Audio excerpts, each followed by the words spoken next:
A boy stands on the edge of a school rooftop, arms wide open, ready to let gravity do what life already started. He is done. Broken phone in his pocket, broken spirit in his chest. The world chewed him up and didn't even bother spitting him out. But right before he steps off into nothing, the sky literally cracks open. Lightning rips through a cloudless afternoon. Binary code pours out of the atmosphere like the Matrix just had a seizure. Every phone on the planet starts glitching, buzzing, and then monsters crawl out of them. Goblins, orcs, entire dragons. Students below are getting ripped apart like tissue paper at a toddler's birthday party. And this kid, the one who wanted to die 5 seconds ago, watches the apocalypse unfold beneath his feet and realizes something that changes everything. He doesn't want to go out like that. Not like this. Not screaming, not bleeding, not as some goblin's lunch special. For the first time in his miserable life, Rikuto Kurogane decides he wants to live. And brother, that decision is about to cost him everything.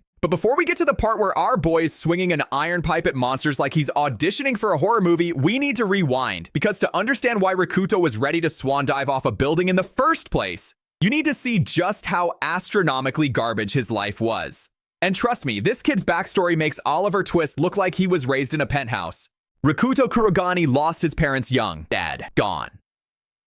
And the universe, in its infinite cruelty, decided the best follow-up gift was handing him to the worst adoptive family in Japan. His adoptive father beat him for not cleaning the house properly. We're not talking a little smack on the wrist. This man was stomping him while he was already on the floor, screaming that since they put a roof over his head after his real parents died, keeping the place spotless was the absolute least he could do. And his adoptive mother, she just stood there watching the whole thing with a smile, casually dropping that it was no surprise he turned out this way, considering the kind of parents he came from. Just absolute top-tier parenting. These two would get a standing ovation at a Diddy after party for how comfortable they were with abuse behind closed doors. And if you thought the home situation was the worst of it, buckle up, because Rikuto also had a stepbrother named Serato, and this dude was a different breed of evil. He'd walk into Rikuto's space, deliberately spill soda all over the freshly cleaned floor, then pat him on the shoulder with a grin and tell him the mess was his responsibility. He'd mock him, call him worthless, remind him daily that his existence had no value. Serato treated psychological torture like a hobby, like some people collect stamps. This guy collected his little brother's will to live and shredded it piece by piece. School was somehow even worse. Every single day was a new episode of how much can one human being take before they snap.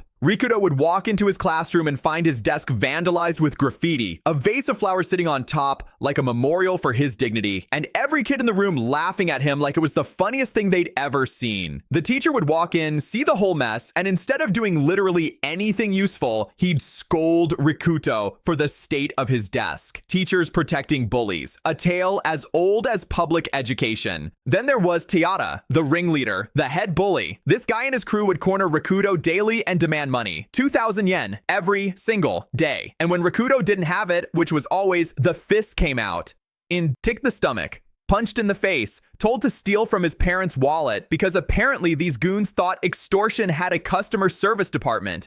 During one of these beatings, Rikuto's phone slipped out of his hands and hit the floor. He reached down to pick it up and Tayada stomped on it, cracking the screen, then apologized with the most punchable smirk in anime history, claiming his foot just slipped. This dude had the audacity of a Wall Street banker and the empathy of a parking meter. But right as Tayada was about to stomp on him again, a hand grabbed his shoulder and squeezed hard enough to make him wince. Enter Tuya Nishi, star of the archery team, winner of the national tournament, the kind of guy every girl in school had pinned to their mental vision board. He told Tita and his boys to knock it off, and when one of them rushed him with a baseball bat, Tuya casually punched him square in the face and dropped him like a bag of dirty laundry. The bullies scattered immediately because apparently they only had courage in numbers against defenseless kids. Shocking. Tuya crouched next to Rikuto and asked if he was alright, told him he needed to start fighting back, that these guys only pushed him around because he never pushed back, asked him point blank how he could even call this living. Rikuto just stood up, turned his back, and told Tuya he didn't know anything about him. But here's the thing that caught Tuya's attention. After taking that kind of beating, Rikuto was standing perfectly fine, steady on his feet, barely showing damage, almost like his body had been unconsciously dodging the worst of the blows at the last second. Tuya filed that away in his brain and moved on. So now we're caught up. Rikudo dragged himself to the rooftop after school, sat on the concrete, stared at his cracked phone, looked down at the students laughing and chatting and living their normal lives below him, and every happy sound they made was another knife in his chest. He climbed the fence, spread his arms wide, and with a tired smile announced that it was time to end this stupid game. The boy was done, cooked, ready to clock out of existence permanently. And that's when God apparently decided the script needed a rewrite. Lightning split the sky out of nowhere on a perfectly clear day. Strange glowing symbols appeared in the atmosphere and cascading streams of numbers rained down, colliding with buildings and detonating on impact. Every phone in the area started shocking its owner. Students dropped their devices screaming, and then the screens went haywire, flickering with rapid binary code until the numbers started literally crawling out of the phones and taking physical form. One kid watched in frozen horror as his smartphone birthed a full-size goblin right in front of him, and that goblin looked at him like he was a snack that came with a dipping sauce. Goblins, orcs, wolves, dragons, every monster from every fantasy game you've ever rage quit was now materializing out of people's phones and treating the real world like an all-you-can-eat buffet. Students ran, students screamed, students got absolutely bodied. One goblin smashed a kid's skull with a spiked club, licked its lips, and moved on to the next target like it was clearing a to-do list. The courtyard below Rikuto turned into a slaughterhouse in under 60 seconds. This was the Day of Judgment, the day the global population dropped to less than a tenth of what it was. Monsters appeared from smartphones all over the planet. Society didn't crumble, it evaporated, and Rikudo watched all of it from above. At first, he laughed, nervously, bitterly, told himself this had to be a death dream. He must have already jumped, and this was just his brain's final horror show before the lights went out. He watched his bullies get chased down by monsters and felt a dark, ugly satisfaction bubble up. Serves them right. Every single person who mocked him, beat him, ignored him, was now screaming for the same mercy they never showed him. Let them all burn. But the longer he watched, the more the satisfaction curdled into something else. He saw students he didn't even know getting dragged across the concrete, heard screams so raw they didn't sound human anymore. A kid tried to sprint off the school grounds, and a monster caught him mid-stride and caved his body in with a single hit. The scream that came out of that boy's mouth hit Rikuto somewhere deep, somewhere he thought was already dead inside. He grabbed his head and broke down crying, screaming that no matter how much he hated these people, no matter how badly they treated him, it wasn't right. None of this was right. People shouldn't die like this. Then the rooftop door exploded open behind him, shattering the window glass, and a goblin walked through holding someone's severed head in its hand like a bowling ball. It locked eyes with Rikuto, and in that moment, dream or not, the terror was real.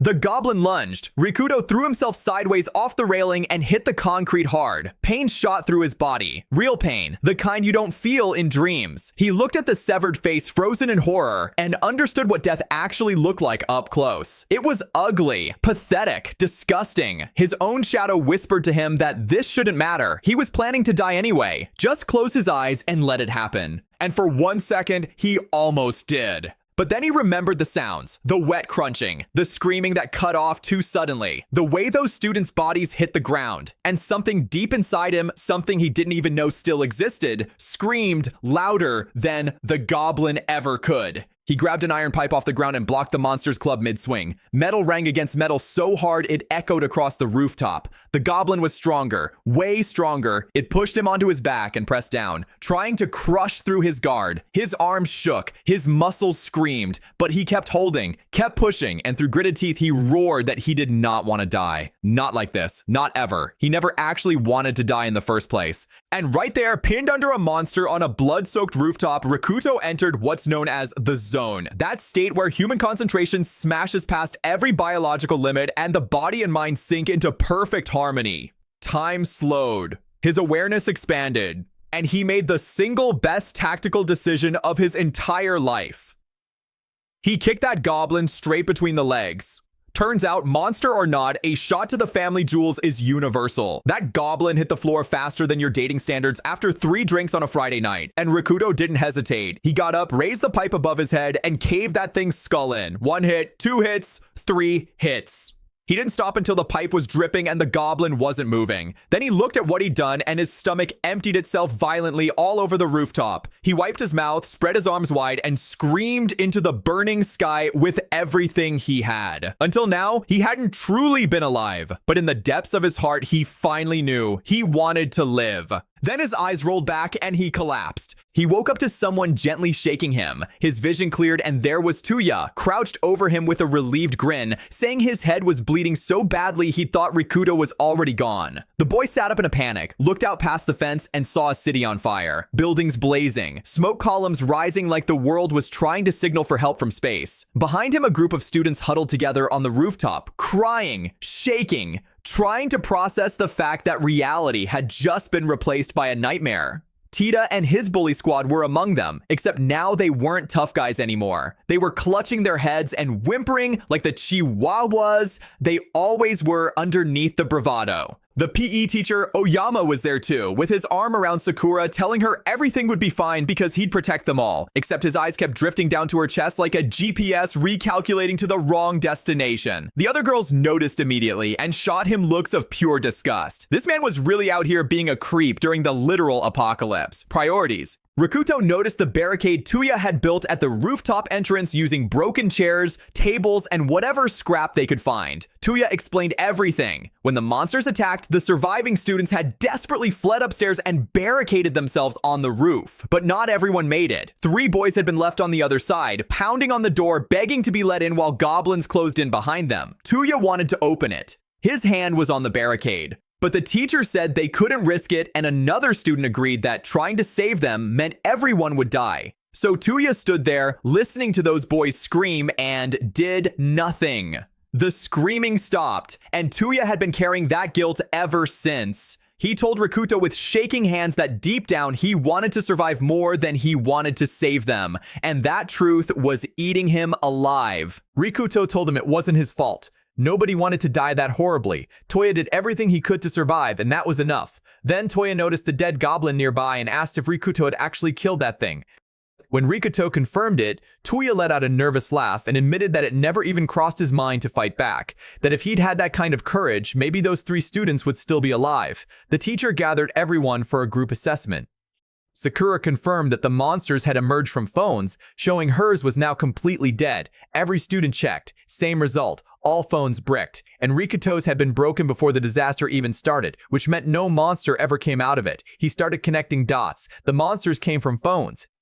All their phones were dead now. His was already broken. There had to be a connection. Oyama waved it all off and said they should just sit tight and wait for the police or military to come save them. Rikuto stood up and asked if he was joking.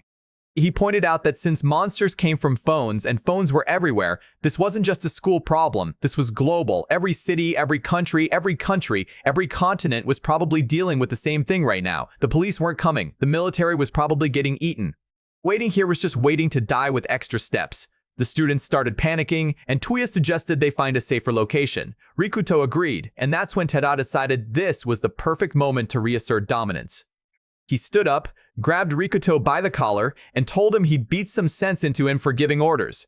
Rikuto just stared at him, completely unbothered. Internally, he thought this dude looked like an angry chihuahua compared to the goblin he'd just killed. Tada demanded a response, and Rikuto flatly told him to stop being annoying over trivial nonsense. The entire rooftop went silent. The kid who never talked back just told his bully to sit down. Tada threw a punch and Rikuto caught his arm mid-swing, grabbed him by the neck, and slammed his face into the concrete so hard his nose started bleeding. Every single student stood there with their jaws on the floor. Tuya had to physically pull Rikuto off before he broke the guy's arm, and even then, Rikuto looked genuinely confused about why he'd ever been afraid of this clown in the first place. Tuya calmed things down and refocused the group. The situation was clear. No food, no weapons, no rescue coming. No information about the outside world. They needed to scout the inside of the school to see if it was even possible to move. The teacher, being the courageous leader he was, immediately volunteered Rikuto and Tada to go check while he stayed behind to protect the students. The girls backed him up, saying the boys should go since they were men. Rikuto didn't even argue. He picked up his bloody pipe, dragged it across the floor behind him with a metallic screech that made everyone's spine tingle, and walked straight toward the barricade. Tada sputtered and asked if he was serious. Rikuto told him the math was simple. Stay here, starve. Stay here longer, get eaten. Either way, death. And he refused to die, so there was no choice but to move. Toya grabbed his bag, pulled out his bow, and declared he was going too. There might still be survivors down there.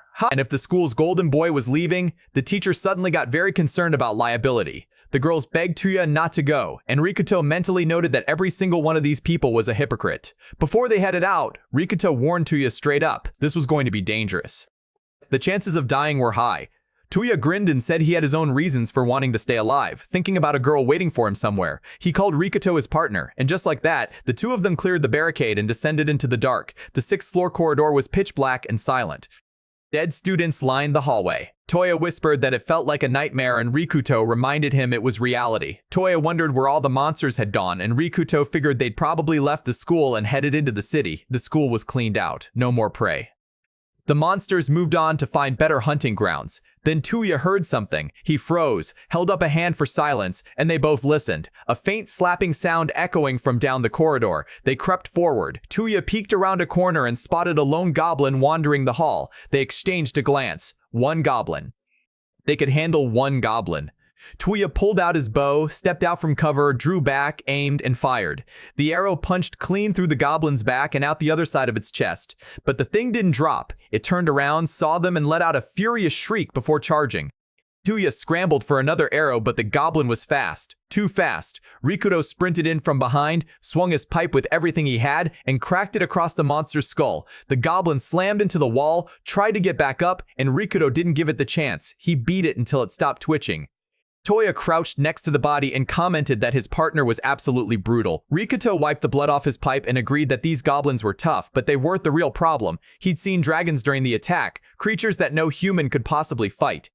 Toya pointed out that in a video game, goblins die in one hit, but here in reality, every fight was life or death. No levels, no skills, no magic, just two high school kids with a pipe and a bow. Toya asked if someone had trained Rikuto because his combat instincts were way too sharp for an amateur. Rikuto went quiet for a moment, remembering sparring sessions with Serato as a kid, getting disarmed and knocked to the floor every single time while his brother mocked him. He told Tuya that nobody taught him anything. And Toya asked the question that had no good answer: if he could fight like this the whole time, why did he ever let those bullies push him around? Rikuto said he had no idea. They cleared the 6th floor. One goblin. That was it. The upper floors were mostly training rooms, so there hadn't been many people up here, which meant fewer phones, which meant fewer monsters. But below, where the classrooms were packed, it would be a different story. They paused at the stairwell and Rikuto laid down the ground rules. Their mission was information. How many survivors? How many monsters? Whether escape was possible. The single most important thing was returning alive. And if things went sideways, either one of them should abandon the other without hesitation. No heroics, no sentimentality, just survival. Tuya agreed, then called him kind of cold-blooded. Rikuto almost smiled. Then a scream ripped through the silence from the floors below. A girl's voice, desperate, terrified, and before Tuya could even open his mouth, Rikuto was already sprinting down the stairs. Tuya called after him, but his partner was gone, and the archer shook his head because of course this was exactly the kind of person Rikuto was. He'd tell you to abandon him without hesitation, then sprint into danger the second someone else needed saving. Tuya ran after him. Meanwhile, a few floors down, a massive monster was prowling the corridors. Bigger than the goblins, horned, carrying an iron club that could flatten a car, a red orc, and in one of the nearby classrooms, a girl named Tachibana Kotone was hiding inside a locker, pressing her hand over her mouth, trying not to breathe too loudly. Through the gap in the door, she could see what the goblins were doing to her classmates. The boys had already been killed. The girls were being stripped and brutalized. Her friend Masaki was crying, begging the goblins to stop, promising she'd do anything. The goblin responded by attacking her. Blood sprayed across the room. Kotone wanted to help. Every fiber of her being screamed to do something, but she couldn't move, because this was who she'd always been. The girl who watched, the girl who froze. She remembered standing in a crowd while Rikuto was getting beaten by bullies, thinking she should stop them, almost stepping forward, and then Sato grabbed her shoulder and pulled her away, telling her class was about to start. She let herself be led away while Rikuto stayed on the ground alone. She passed out from the stress. When she woke up inside the locker, she had no idea how much time had passed. She reached for her phone to check and fumbled it. It hit the floor with a crash that echoed through the dead silent room. She covered her mouth in horror. Everything went quiet. A full minute passed. She started to breathe again, and then the locker door swung open. Two goblins stared at her. Behind them, every one of her classmates was dead, Masaki included. A goblin grabbed Kotone by the hair, ripped her out of the locker, and threw her to the floor. It started tearing at her clothes, and she screamed for help with everything she had. Then a massive fist came down and splattered the goblin in a single hit. Blood hit Kotona's face. She opened her eyes and saw the red orc towering over her, having just killed the goblin on top of her like it was swatting a fly. The remaining goblins didn't appreciate their buddy getting demolished and surrounded the orc with weapons drawn. It spun around with its club and wiped them all out in one swing. This thing wasn't saving her, it was claiming territory. Goblins were beneath it on the food chain, and it had just established dominance the same way a lion takes over a pride, except this lion was 8 feet tall and built like a refrigerator made of muscle and rage.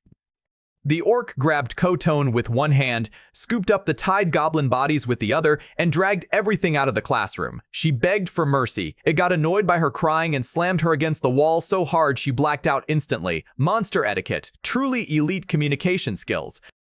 Rikuto and Tuya arrived just in time to witness the red orc hauling its cargo down the hallway. They pressed themselves against the wall and watched. Tuya went pale. He whispered that there was no way his arrows could take that thing down. Rikuto confirmed what they'd both been thinking. The reason the upper floors had so few monsters wasn't because they'd left. It was because this thing had eaten them all. Monsters had a food chain just like animals. The strong devoured the weak, and this red orc was the apex predator of the entire school. There was absolutely no way they could fight it. But the girl it was carrying was still alive. Rikuto stood up. Tuya grabbed his shoulder and asked where he was going. Rikuto said he was going to save her. Tuya asked if his life really meant that little to him. Did he understand they were completely outmatched? Was this about justice, self-satisfaction, playing hero? Rikuto told him that when they first met, Tuya asked him how he could call what he was doing living, and the truth was, he couldn't. His life had been so miserable he'd climbed a fence to end it. But when death actually came for him, when a real monster tried to kill him, he discovered something he didn't know was still inside him. He wanted to live, desperately, violently, and because he knew what it felt like to want to live, he couldn't leave someone else to die when they felt the same way. Tuya clenched his jaw and told Rikuto he was completely insane. Then he said he had a younger sister, not by blood. They went to different schools, and if she was the one tied to that monster right now, could he really just walk away? Could he live with himself knowing he ran? He couldn't, so he was coming too. One idiot who wanted to prove his survival meant something, and another idiot who wanted to overcome his own fear. The perfect team. Rikuto smiled for the first time since the apocalypse started and called him a lunatic. Tuya told him to shut up. A man needed his pride. Now that the suicide pact with common sense was officially signed, they needed an actual plan, because charging a red orc head-on was just dying with extra cardio. Tuya asked what the move was, and Rikuto told him he actually had an idea, which made Tuya immediately question every life decision that led him to this hallway. Meanwhile, Kotone woke up and discovered her situation had somehow gotten worse. She was tied to a wooden plank alongside several goblins, and the red orc was sitting by a fire roasting them like kebabs at a weekend cookout. This thing had set up a whole campfire dinner situation. Goblin skewers on one side, terrified human girl on the other. The monster was just sitting there eating, casual as a dad at a barbecue, and when it noticed she was awake, it turned and growled at her. She screamed. The orc knocked her down, grabbed the plank she was tied to, and started carrying her toward the fire like she was the next course. The girl was about to become a rotisserie special, and she knew it. Through tears, she cried out that she didn't want to die, and the monster responded by getting closer to the flames. Then Rikuto appeared in the doorway. He told her to close her eyes. Just like that. Calm. Steady. Like he wasn't standing 10 feet from a creature that could turn him into a red smear on the floor. The orc dropped Kotone's plank and pulled out its massive club, sizing up this tiny human who apparently had a death wish. Rikuto reached behind him and pulled out a fire extinguisher, then blasted the monster directly in the face. White chemical fog erupted everywhere. The orc stumbled back, clawing at its eyes, temporarily blinded. Rikuto sprinted past it straight to Kotone and tried to cut her ropes with a box cutter. She called him by name and he paused, confused, telling her he had no idea who she was, but they could discuss introductions later. The ropes wouldn't cut, the material was too thick, and he definitely couldn't carry her while she was strapped to a full wooden plank. Time for Plan B. He banged the pipe against the floor 3 times, a specific signal. Down the corridor, Tuya heard it and his stomach dropped. 3 hits meant the easy rescue was off the table. They were doing the crazy plan. He grabbed his bow, sprinted into position, and announced to himself that if this didn't work, it was absolutely not his fault. The orc recovered. It saw Rikuto standing in front of the girl and let out a roar so violent it shattered every window in the room. Rikuto raised his pipe and stared down a monster 3 times his size. One mistake and he'd be meeting God with 0 accomplishments to show for his life. The orc swung its club and Rikuto did something insane. Instead of dodging, he stepped into the attack and redirected it. A technique called Surajwaza, a parry and redirect move from Kendo. He didn't try to overpower the swing. He shifted its trajectory just enough to send the club crashing into the floor beside him instead of through him. The orc looked genuinely confused. This little human just deflected an attack that should have liquefied him. Rikuto's body remembered what his mind had tried to forget. His biological father, before the accident, had trained him in swordsmanship since he was a kid. Every drill, every stance, every principle of combat was still burned into his muscle memory. He silently thanked the man who taught him everything, the father he'd lost too soon. The fight became a masterclass in David versus Goliath. If David had abandonment issues and a steel pipe, Rikuto couldn't match the orc's strength, but he didn't need to. Monsters fight on instinct. No technique, no strategy, just raw aggression. Every swing was broad, predictable, and loaded with wasted energy. Rikuto exploited every opening, landing strikes on the orc's wrists, legs, and even cracking it across the head.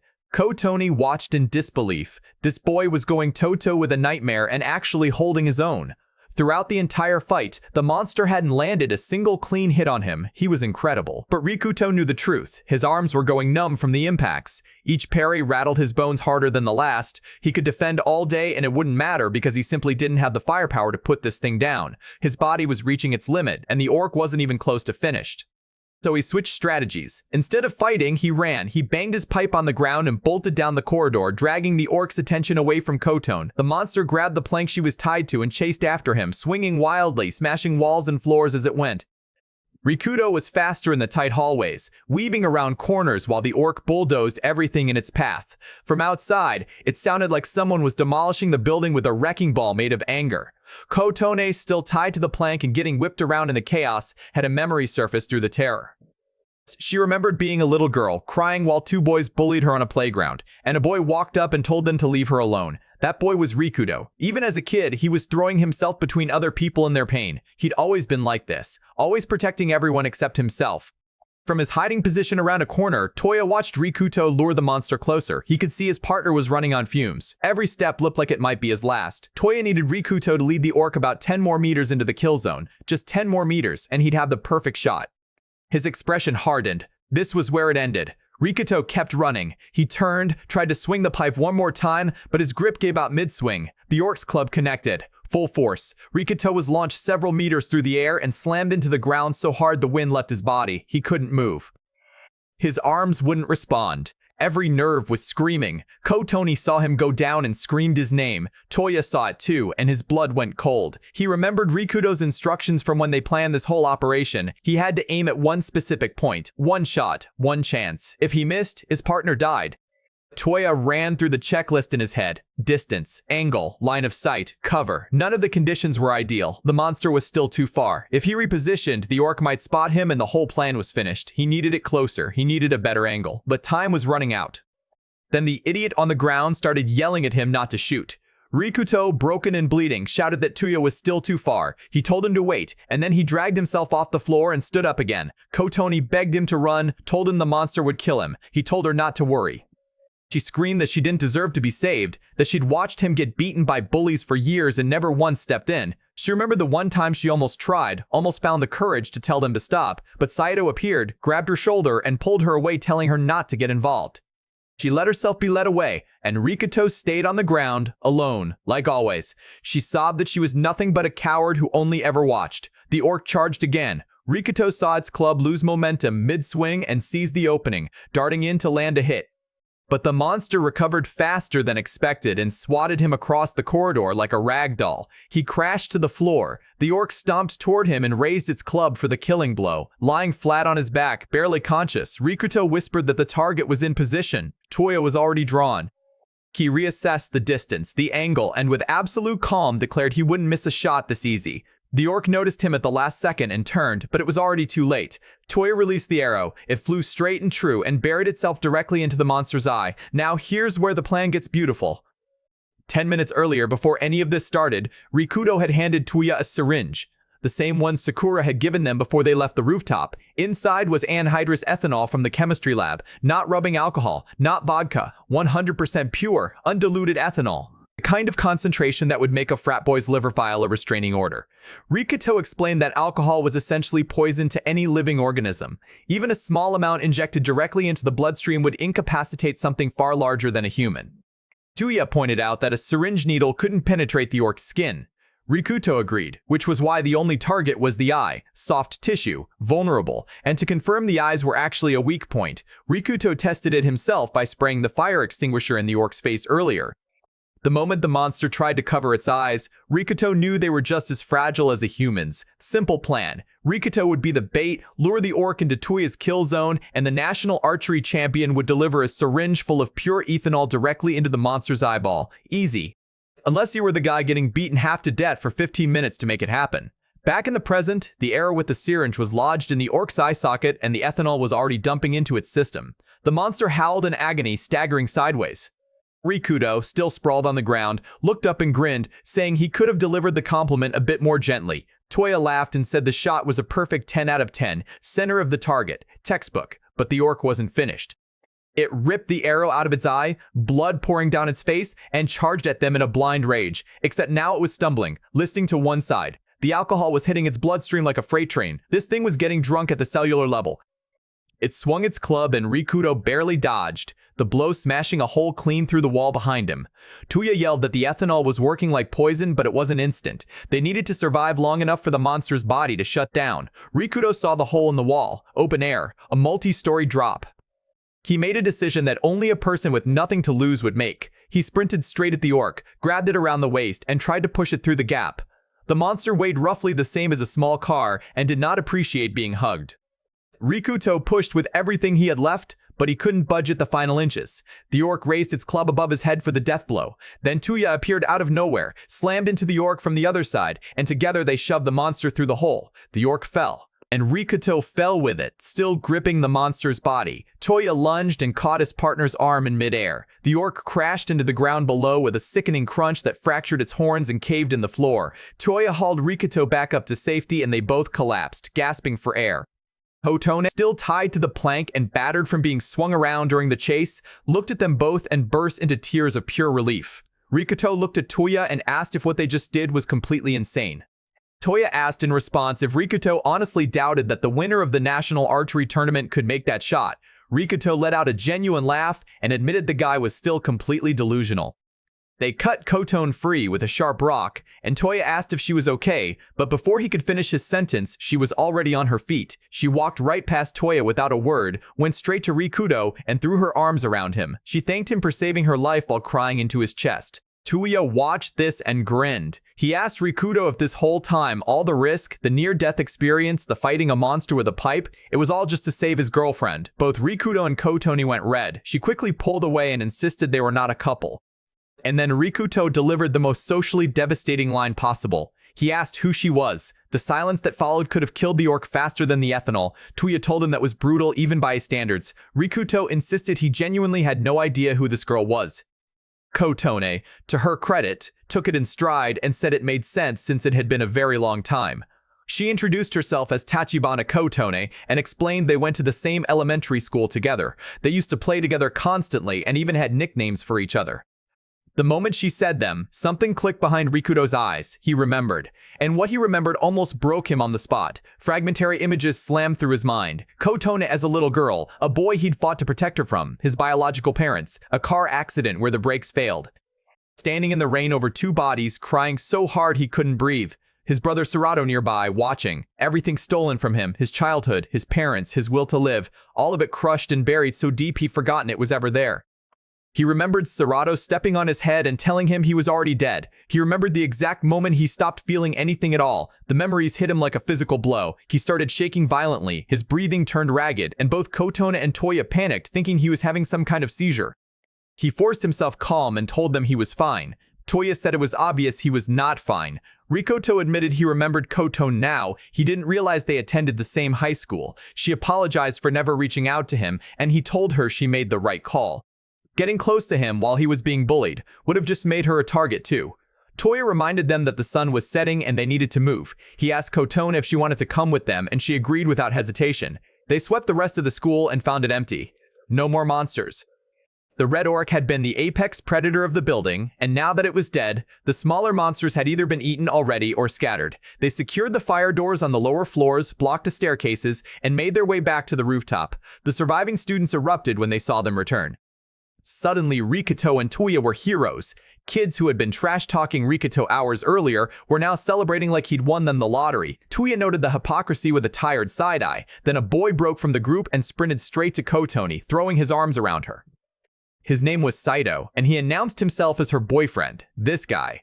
This absolute specimen of human audacity. He hugged Kotona tight, telling her he was so glad she was alive, while she stood there stiff as a board trying to pull away. He turned to Toya and thanked him for saving her. Toya corrected him and said Rikuto was the one who actually risked his life. Saito looked at Rikuto, laughed, and said he had no idea the guy was so capable. He thanked him, then immediately pivoted to telling everyone he'd take it from here and would personally protect Kotone so she wouldn't be any more trouble. Then he started leading her away by the arm, saying she needed rest. She turned back toward Rikuto, clearly wanting to say something, but Saito kept pulling. Toya watched this interaction and mentally flagged it as deeply suspicious. The guy was a straight-A student, star athlete, zero disciplinary record, and completely obsessed with Kotone. Everything looked perfect on paper, but something about the way he handled her felt less like boyfriend and more like owner. Sakura rushed over to Toya and excitedly explained that the alcohol syringe had worked because of the monster's biological structure. She went on the tangent about oxygen molecules, circulatory systems, and evolutionary theory that left everyone staring blankly. When Toya asked why she'd been carrying a syringe of pure ethanol in the first place, she froze, turned beet red, and was mercifully saved by Teacher Oyama interrupting to demand a full situation report. The news wasn't great. The lower floors were secure. The fire doors would hold. They had a defensible position and enough space for everyone to sleep. But food was scarce. There were no other survivors besides Kotone, and they had zero contact with the outside world. Oyama immediately took credit for the organizational leadership, declaring he'd take charge of building their new base. The students moved downstairs into secured classrooms and started setting up barricades while Oyama strutted around, giving orders like he personally fought the red orc with his bare hands. Rikuto, meanwhile, was given the job nobody wanted, carrying the dead. Oyama assigned him to collect all the student corpses from the hallways, alone, because apparently the apocalypse still ran on a class hierarchy. Kotone found him dragging bodies wrapped in cloth down the corridor by himself and told him it was unfair that the teacher dumped this on him solo. Rikuto said somebody had to do it before the bodies started rotting. He was going to haul them to the rooftop since burying them wasn't an option. As he worked, his mind drifted somewhere dark. One of the bodies belonged to a kid who used to bully him. And for a split second, Rikuto thought every single one of these people deserved what they got. The bullies, the teachers who looked the other way. If they were all dead, he should be laughing. But he wasn't. He couldn't. Looking at their faces, all he felt was a deep, rotting disgust with himself for even thinking it.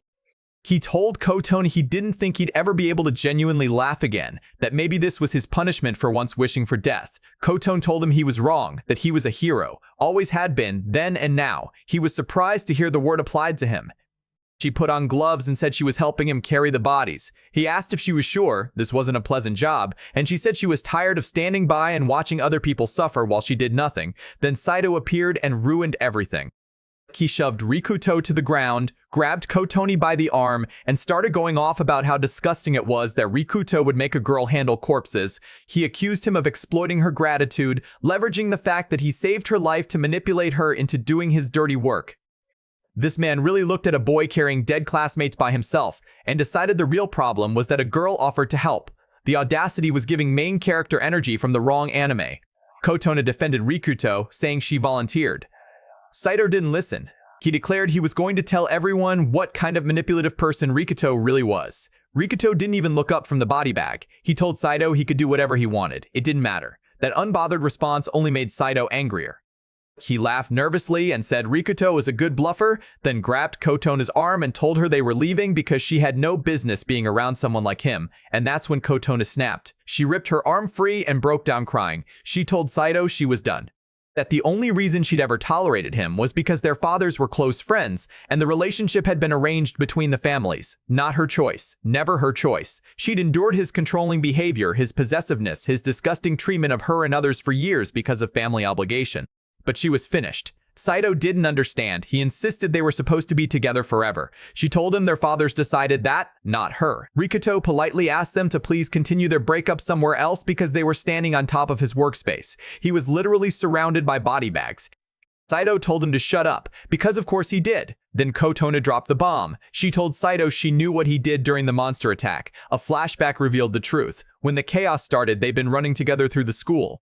Kotona suggested heading to the rooftop since fewer people meant fewer phones and fewer monsters. As they approached the stairs, Saito deliberately tripped her. She hit the ground and he kept running without looking back. She reached out for him, calling his name, begging him to wait while goblins closed in behind her. He didn't turn around. She barely survived by hiding in a locker. Her heroic boyfriend used her as a speed bump to save his own skin. This guy had the survival instincts of a cockroach and the moral compass of a Diddy Party invitation. Saito tried to deny it, called it a lie, swore he would never do that. But Kotone was unshakable. She said she could never trust him again, that their relationship was a mistake from the beginning. She never loved him and never would. He should forget she existed. Saito's whole personality collapsed in real time. He turned on Rikuto and asked if this was his fault.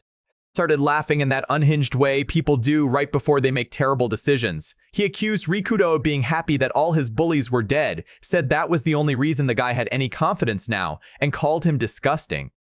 Rikuto looked at him with zero emotion and told him that taking his anger out on other people didn't make him a better person. That actually, it made him no different from the bullies he was pretending to be above. That broke Saito completely. He started throwing punches, karate strikes. The guy had legitimate martial arts training, ranked and everything, but Rikuto had just spent the afternoon fighting a monster that could bench press a bus. A high school karate kid throwing hands was like switching from a boss fight to a tutorial level. Rikuto dodged every strike without even trying to counter. He'd told Saito he wouldn't fight him because, like it or not, the guy was Kotone's friend, and hurting him would make her upset. Saito screamed at him to shut up and kept swinging. Rikuto sidestepped a kick so casually that Saito's momentum carried him face first into the pile of body bags. He looked down and saw the dead face of a classmate staring back at him. He screamed and scrambled away. Rikuto asked if he wanted to help carry bodies. Before Saito could grab a broken mop handle and escalate things further, Tuya appeared and asked what exactly was going on. Rikuto said nothing.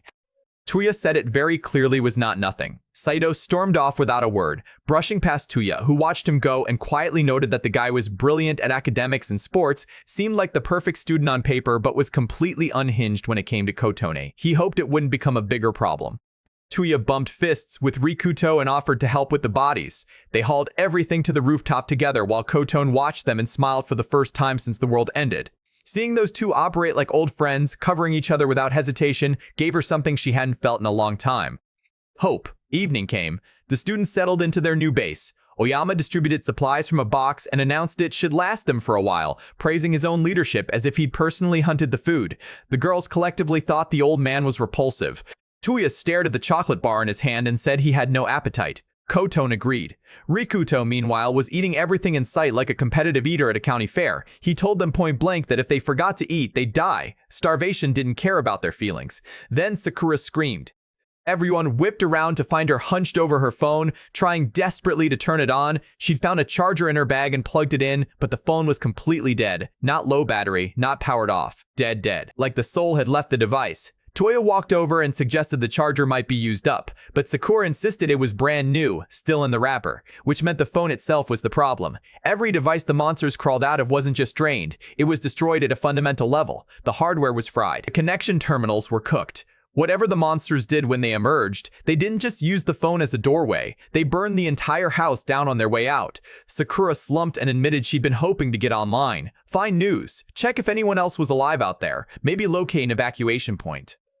Kotona asked if the internet would even work without electricity, and Sakura explained that their city was a model development zone. The servers here ran on independent power sources that didn't rely on the external grid. If someone could get online, the infrastructure should still be functional. Toya said he didn't understand a single word she just said but was deeply impressed. This girl was basically the group's entire IT department and she didn't even know it yet. That's when Rikuto pulled out his phone. His busted, cracked, screen-shattered, Teta-stomped on a phone. The one that was already broken before the apocalypse started. The one no monster ever crawled out of. He held it up and asked if this counted as a smartphone that didn't produce monsters. Kotone's eyes went wide. She pulled out her own phone and said it was the exact same model, an older device she barely used. Toya noticed both phones were the same outdated model and asked how long ago they'd bought these things. Sakura's brain was already moving at full speed. She grabbed both devices, examined them, and announced that if the models matched, she could potentially cannibalize Kotone's phone for parts and repair Rikuto's. The broken phone that everyone mocked him for carrying might literally be humanity's last connection to the internet. She said she was starting to see a glimmer of hope, and for the first time since the world ended, it wasn't sarcasm. Morning came and they gathered everyone for a group briefing. Tuya laid it out straight. Their food supply would last 3 days maximum. They had no contact with the outside world, no information about what happened, and their weapons were garbage. Rikuto held up his trusty pipe and confirmed that a bent piece of steel was still the best thing in their armory. But there was hope. Sakura believed she could fix Rikuto's phone using parts and tools, and if she could get it online, they could access the internet, find other survivors, and locate evacuation points. The students looked at Sakura for confirmation, and she gave the most unconvincing thumbs up in human history, stammering that she could probably do it while sweating through her uniform. Rikuto turned to Teda with the driest delivery possible and thanked him for stomping on his phone, because without that, they'd have nothing. Teda predictably exploded, asking what good a fixed phone would even do. Toya shut him down immediately, explaining that internet access meant information, communication with survivors, and a potential lifeline out of this death trap. For the first time, the students' faces showed something other than despair. Kotone asked about using computers instead, and Sakura explained that every computer in the building was fried too. It didn't matter if they were powered on or off during the event. Every device with internet capability was destroyed simultaneously. She grabbed fistfuls of her own hair and said the whole phenomenon made her head hurt because it defied every rule of technology she understood. Tuya refocused the group. The only device that survived was Rikuto's already broken phone. Their top priority was repairing it and contacting anyone else who got lucky enough to have a working device. Rikuto asked Sakura where they'd find the tools and parts for the repair. She said the nearest discount center, a general electronics and supply store not far from the school. 2 girls in the group eagerly suggested everyone go, pointing out they could grab food and weapons too, and that's when Oyama decided to reassert his authority. The teacher slammed his hand down and declared he was against the plan. Too dangerous, monsters everywhere. He insisted they should wait for rescue. Rikuto asked him point blank if they were really going to sit here and starve to death on the off chance somebody showed up. Oyama argued that rescue could come any day now. Rikuto countered that the discount center wasn't far, and if they took a car, they could minimize exposure to monsters. He looked directly at Oyama and asked him to drive them. The teacher's face went through every stage of cowardice in about 2 seconds. Tuya backed Rikuto up, saying driving was the safest option. Oyama started spiraling, pleading with the students to reconsider, shouting that he needed to stay behind to protect everyone, that venturing outside was suicide, that if they just rationed the food they could stretch it to a week. His voice cracked with desperation. This man was not trying to protect anyone. He was terrified of going outside, and every excuse was just a different coat of paint on the same fear. Rikuto stared him down and asked why the teacher couldn't see that waiting was the worst option, that there was no safe place, not this school, not this rooftop, not anywhere. As if the universe had been waiting for the perfect dramatic cue, a slime dropped from the ceiling directly onto a student named Tani. The kid screamed bloody murder as the gelatinous monster engulfed his upper body. Everyone panicked. The slime was dissolving his skin on contact, eating through flesh like acid, but weirdly leaving his clothes completely intact. Rikuto charged in swinging his pipe, but every hit just passed through the slime like punching jello, 0 damage. Physical attacks were completely useless. Just like in every video game ever made, slimes were immune to blunt force. They could only be killed with magic. And last time Rikuto checked, nobody in this school had unlocked their mana pool. He yelled for Tuya while wrapping a curtain around the slime. Together, in one coordinated move, Tuya yanked Tani free while Rikuto bundled the creature up in fabric. The slime thrashed inside its makeshift prison but couldn't dissolve the synthetic material. Rikuto shouted that they needed fire. Tuya had no idea where to find any. Then Sakura sprinted in like a girl who'd been waiting her entire academic career for chemistry to become relevant. She was carrying a canister of flammable liquid. She doused the slime, struck a match, told it to die, and dropped the flame. The explosion was significantly larger than anyone expected. The slime didn't just burn, it detonated. The fireball lit up the classroom, and when the smoke cleared, nothing remained but ash. Sakura stood there looking equal parts proud and horrified at what she'd just created. Rikuto noted that fire was definitely the slime's weakness and thanked her for the save. Then he asked about Tani. Tuya's expression said everything. They were too late. The acid had done too much damage. Tani was dead. Tada knelt beside his friend's body and called his name over and over, his voice breaking each time. The classroom went silent. Rikuto turned to Oyama with a look that could have melted steel. He asked the teacher if he understood now. There was no safe place. That slime came through the ceiling. Through the ceiling of the room Oyama swore was secure. If they'd been 1 minute slower, that thing would have killed everyone in the room. Was the teacher still going to stand there and preach about waiting for a rescue that was never coming? Was he going to keep telling these kids to sit on their hands while monsters literally dropped on their heads? Oyama collapsed to his knees, defeated. He muttered that he didn't understand any of this and told the students to do whatever they wanted. The man's authority shattered like it was made of wet paper, which, honestly, it always was. They moved fast after that. Rikuto, Tuya, Sakura, and Kotone cleared the remaining monsters in the schoolyard, fighting their way to the parking lot. They found Oyama's car and handed the keys to Kotone. She sat in the driver's seat, noticed it was an automatic transmission, and casually mentioned she was more comfortable with manual. Tuya stared at her in disbelief. This girl learned to drive on her grandfather's truck in the countryside and was now more confident with a stick shift than a luxury sedan. She was 17 years old and she handled cars better than most adults handled their emotions. Sakura climbed in the back, silently lamenting that she'd lived a very short life. Tuya noticed the massive backpack she was carrying and wondered what else this girl was hiding in there. Then Saito appeared and announced he was coming along because it was his duty to protect Kotone. Tuya warned him not to start problems. Saito snapped back that he wasn't stupid and said he didn't want to die any more than the rest of them, but the look he shot at Rikuto and Kotone chatting in the front seat was pure venom. Tuya had a sinking feeling that bringing this guy was a mistake. Kotone asked if everyone was ready, and the car launched forward. From the school windows, the remaining students and Oyama watched them go. One girl suggested they should start burning the bodies on the rooftop, following Rikuto's earlier instructions. Oyama slammed his wooden sword against the floor and told her to shut up. He snarled that he didn't want to hear that boy's name again, that Rikuto could deal with the corpses himself when he got back. Because he was the one in charge, everyone should only do what he said. The students were too scared to argue, and those unburned bodies rotting on the roof were about to become a very serious problem. Out on the streets, the group got their first real look at what the world had become. Monsters roamed freely. Buildings burned. Cars were overturned. The streets that used to be packed with people were now hunting grounds. Kotone gripped the steering wheel with white knuckles as monsters lunged at the car the moment they heard the engine. A goblin charged straight at them and she plowed through it without hesitation. Rikuto told her she did great and she nervously laughed, saying she was happy to help. Mowing down fantasy creatures with a teacher's sedan was apparently within her skill set now. Toya stuck his head through the sunroof and confirmed that driving was the right call. Smaller monsters couldn't keep up with the car, but then he spotted something ahead that made his stomach drop, a massive cyclops blocking the road. He ducked back inside and told Kotone they needed a detour immediately. Sakura pulled out a map and navigated them around through side streets. Through the sunroof, Toya watched winged creatures perched on pillars and wolves tearing into bodies on the sidewalk. He said out loud that they were witnessing the end of the world. Rikuto asked if he could see any other survivors on the streets. Toya said there wasn't a soul in sight. Rikuto told him he was sure people were still alive out there, hiding, waiting, just like they had been. Sakura pointed out that most sane people would not be driving through a monster-infested city in a stolen car. They were the abnormal ones here. Saito suddenly told Kotone to stop the car. Everyone tensed. He pointed ahead and said there was a convenience store about 50 meters away. They should grab food while they had the chance. Sakura agreed. Rikuto said they should prioritize the discount center since that was the whole point of the trip, and Sayo immediately snapped at him, telling him nobody asked for his opinion. He accused Rikuto of acting like the group's leader just because he could swing a pipe. Toya and Sakura told them both to knock it off. Kotone scolded her ex-boyfriend. He grumbled and stared daggers out the window. Rikuto, unbothered as always, told the group there was no perfect answer in their situation. He didn't even know if leaving the school was the right decision, but the dice were already rolling and he was going to give it everything he had.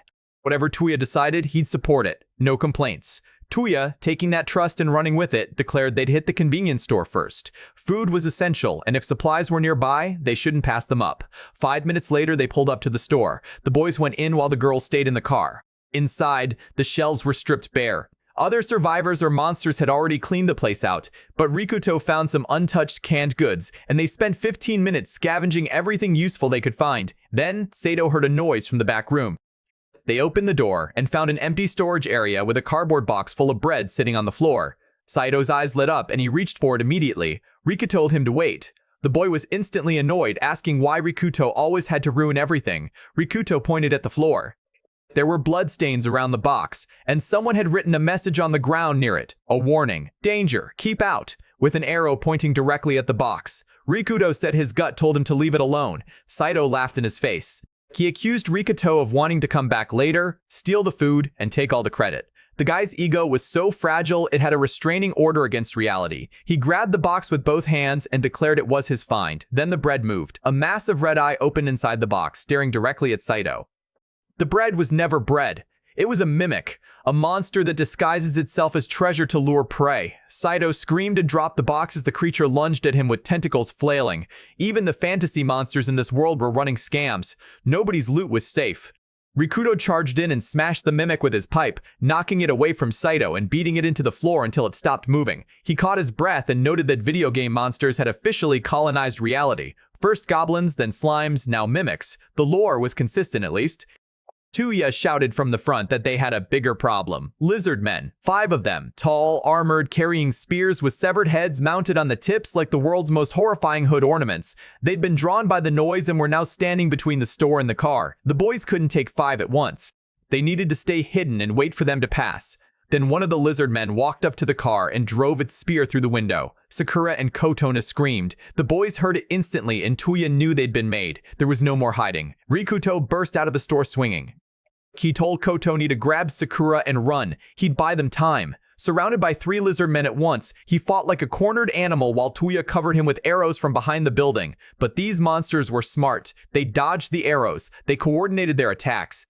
Rikuto was about to get overwhelmed when a rock sailed out of nowhere and cracked one of the lizard men in the skull. On the roof of the store stood a boy with red hair and green eyes, grinning as he hurled another stone. A second boy with platinum blonde hair and brass knuckles exploded from behind the monsters, punching one so hard it crumpled on the spot. Rikuto didn't know who these guys were or where they came from, but he seized the opening and finished off the remaining lizard men. When the dust settled, he thanked the strangers for saving them. Toya noticed both boys wore the same school uniform. They were from the same high school. The red-haired kid introduced himself as Tutai Sai, a first year. His companion was Yamoka Taishi, a third year. The group piled into the car, and Tuta was visibly shocked that Kotone could drive. 10 minutes later, Tuta pointed out their hideout. It was a love hotel. The girls stared at the enormous neon sign and went beet red. Rikuto casually remarked that it was actually a genius location. Love hotels had minimal foot traffic during the day, which meant minimal phones, which meant minimal monsters. The logic was flawless, even if the optics were catastrophic. Tuta panicked and assured everyone that he and Teishi were absolutely not in that kind of relationship, flailing his arms so hard he almost hit the ceiling. Toya said he hadn't even been thinking that, which was a lie, but a polite one. They exchanged information. Tuta explained he'd been walking home from school when the monsters appeared. He wasn't a fighter, so he ran, got surrounded, and Teishi appeared out of nowhere and saved him. Said the guy was incredibly strong and had found the hotel as a shelter. Without him, Tuta would have been dead on day 1. Tuya recognized the name Yamoka Teishi. The rumors about this guy made Tita and his crew look like a children's book club. Violent fights, criminal activity, connections to the Yakuza. Some people even whispered he'd killed someone before. But watching Teishi sit quietly next to Tuta, protecting him without fanfare or ego, the rumors suddenly felt like a different person entirely. Tuya decided to give him the benefit of the doubt. Rikuto asked if they were the ones who left the warning sign at the convenience store. Both boys had no idea what he was talking about, which meant someone else was out there, someone who knew about the mimic and tried to warn people. Rikuto let it go for now. Toya filled them in on everything, from the school to the Red Orc to the phone repair plan. Tuta was thrilled to learn there were more survivors and asked if fixing the phone could really let them call for help. Toya admitted the chances were slim. Rikuto cut to the chase and asked what the two of them planned to do next. No pressure. They could head to the school if they wanted safety in numbers. Teishi said he was going with them. Tuta was surprised, but Teishi simply said he wouldn't hold anyone back and they could use him however they needed. Tuya said having him along would be a massive help. Tuta declared that wherever Teishi went, he went too, because he was a man and needed to pull his weight. His legs were visibly trembling as he said it. Then Teishi said something that made everyone stop. He told the group their plan was reckless. The route to the discount center passed through residential areas, which meant dense phone concentration, which meant swarms of monsters. They needed to scout a safe path first, identify threats, protect Sakura above all else since she was the only one who could fix the phone. If she died, the mission died with her. One wrong step, and everyone was finished. The room went quiet. Toya and Rikuto exchanged a glance. They'd been charging forward on adrenaline and desperation, but Teishi was right. They'd been reckless.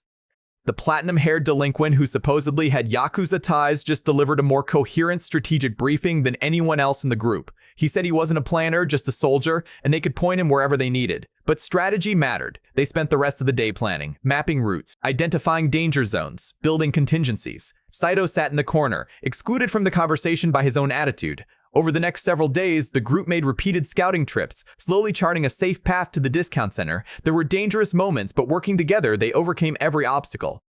When they finally arrived at their destination days later, the girls let out sighs of relief. Sakura said it felt like centuries since she'd been in a store. Tuta's legs were shaking so badly Teishi asked if he was okay, and Tuta insisted it was just warrior excitement. Rikuto told everyone to stay sharp. The real challenge was just beginning. Back at the school, things had deteriorated badly. Harpies had flocked to the rooftop, drawn by the unburned corpses Oyama refused to deal with. The students were starving, half a loaf of bread per person per day, and even that was running out. A student sat on the floor, clutching his head, wondering how much longer they could survive like this. Two girls whispered about whether Sakura and the others were even still alive. Enomoto, stomach aching from hunger, approached Oyama and asked if he could share a little more food. The teacher was sitting there eating 2 full loaves by himself. He slammed his weapon on the ground and screamed at her that food was precious, that she needed to shut up and do as she was told. Teda muttered under his breath that the old man was gorging himself while everyone else starved on scraps. Enomoto pleaded that at this rate they wouldn't survive until the group returned. Oyama grinned darkly, leaned in close to her, slid his arm around her waist, and told her that if she did something for him, he'd consider making an exception. The girl recoiled in horror and screamed for him to stop. He laughed and said he was just joking. Nobody in that room believed him. The boys watched with clenched fists. This man, this teacher entrusted with the safety of children, was hoarding food, letting bodies rot, and using his authority to terrorize teenage girls. The apocalypse didn't create Oyama.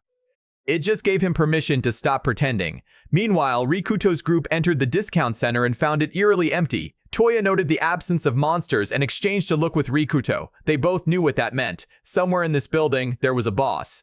A single powerful creature that had claimed this entire territory and driven everything else out. Just like the red orc at the school. Toya asked why all these monsters seemed ripped straight from video games, and Rikuto agreed the resemblance was uncanny. Naming them was easy because the archetypes already existed. Goblins, slimes, mimics, bosses. This apocalypse was running on RPB rules and nobody knew why. They pushed deeper into the building and reached the electronics floor. Tools, parts, chemical supplies, soldering equipment. Sakura's eyes went wide like a kid who just discovered Santa was real, and he brought a Radio Shack. She sprinted to the shelves and started pulling components down, announcing she was never leaving this place. Kotona laughed watching her, and for a brief moment the apocalypse felt almost normal. They split into teams. Tuta and Kotone would help Sakura find everything she needed for the phone repair. Tuya and Saito would stand guard over them. Rikuto and Taishi would patrol the area and sweep for threats. Everyone moved to their positions and Sakura immediately buried herself in work, examining parts, scribbling notes on paper, and strategizing how to swap the Siapu from Kotone's phone into Rikuto's broken one. She picked up a soldering iron, took a deep sniff of the heated metal, and asked Kotone with genuine excitement if she loved that smell too. Kotone smiled awkwardly and decided not to answer. This girl was built different. Rikuto moved through the quiet floor alone and the silence bothered him. Not the good kind of silence where nothing was wrong. The predator kind. The kind where the jungle goes quiet because something at the top of the food chain just walked in. He found a note stuck to a shelf. Same handwriting as the warning at the convenience store. Same mysterious person leaving breadcrumbs. This one read, "They eliminate intruders. You need to get rid of E on top of their heads." He pocketed it, having no idea what it meant yet. But the fact that someone had been here before and felt the need to write survival tips was both reassuring and deeply unsettling. Heavy footsteps echoed from around the corner. Rikuto turned and found himself face to face with a stone golem. 8 feet tall, body made of solid rock, a glowing core pulsing where its neck should be. It announced in a grinding mechanical voice that a heat source had been detected and intruders would be eliminated. Then it charged. Rikuto swung his pipe and connected hard. The impact rattled up his arms and did absolutely nothing. Hitting this thing was like punching a mountain and expecting it to apologize. The golem was fast too, way faster than something made of stone had any right to be, and Rikuto barely dodged the counterswing. He hit it again. Same result. Steel against solid rock was a losing equation. Teishi arrived like a freight train made of bad intentions. He wound up and delivered a full-force punch straight to the golem's glowing core, cracking it and dropping the monster to the floor. Rikuto was impressed. This guy hit harder than anyone he'd ever seen. Professional boxers would weep watching his form, but the golem got right back up. The cracked core didn't matter. Teishi's fists were bruising his own knuckles against the stone surface, and every exchange was chipping away at his advantage, not the monster's. The golem caught Teishi with a glancing blow to the head and opened a cut on his cheek. Blood ran down his jaw and Rikuto realized they were running out of options. Then the note flashed through his mind. Get rid of E on top of their heads. He looked at the golem's forehead and saw it, the word aim it carved into the stone. Truth. In Hebrew, he remembered the legend. A golem is animated by the word of truth on its head. Remove the first letter E, and emet becomes met, death. The word changes its meaning, and the golem dies. He shouted for Taishi to fall back, sprinted forward, and swung the pipe at the golem's head with surgical precision. The letter E shattered off the stone. The golem froze mid-step, then crumbled into a pile of dirt and rubble. The rest of the group came running at the noise. Tuya stared at the pile of rocks and asked what happened. Rikuto explained it was a golem and that the weakness was literally written on its head. Tuya scratched his head and said their world was turning more into a fantasy game with every passing hour. Tuta didn't understand a word of the mythology but clapped anyway. Saito tried to diminish the victory, asking if it was just a small monster, and Taishi shut him down immediately. He told Rikuto he'd watched the whole fight.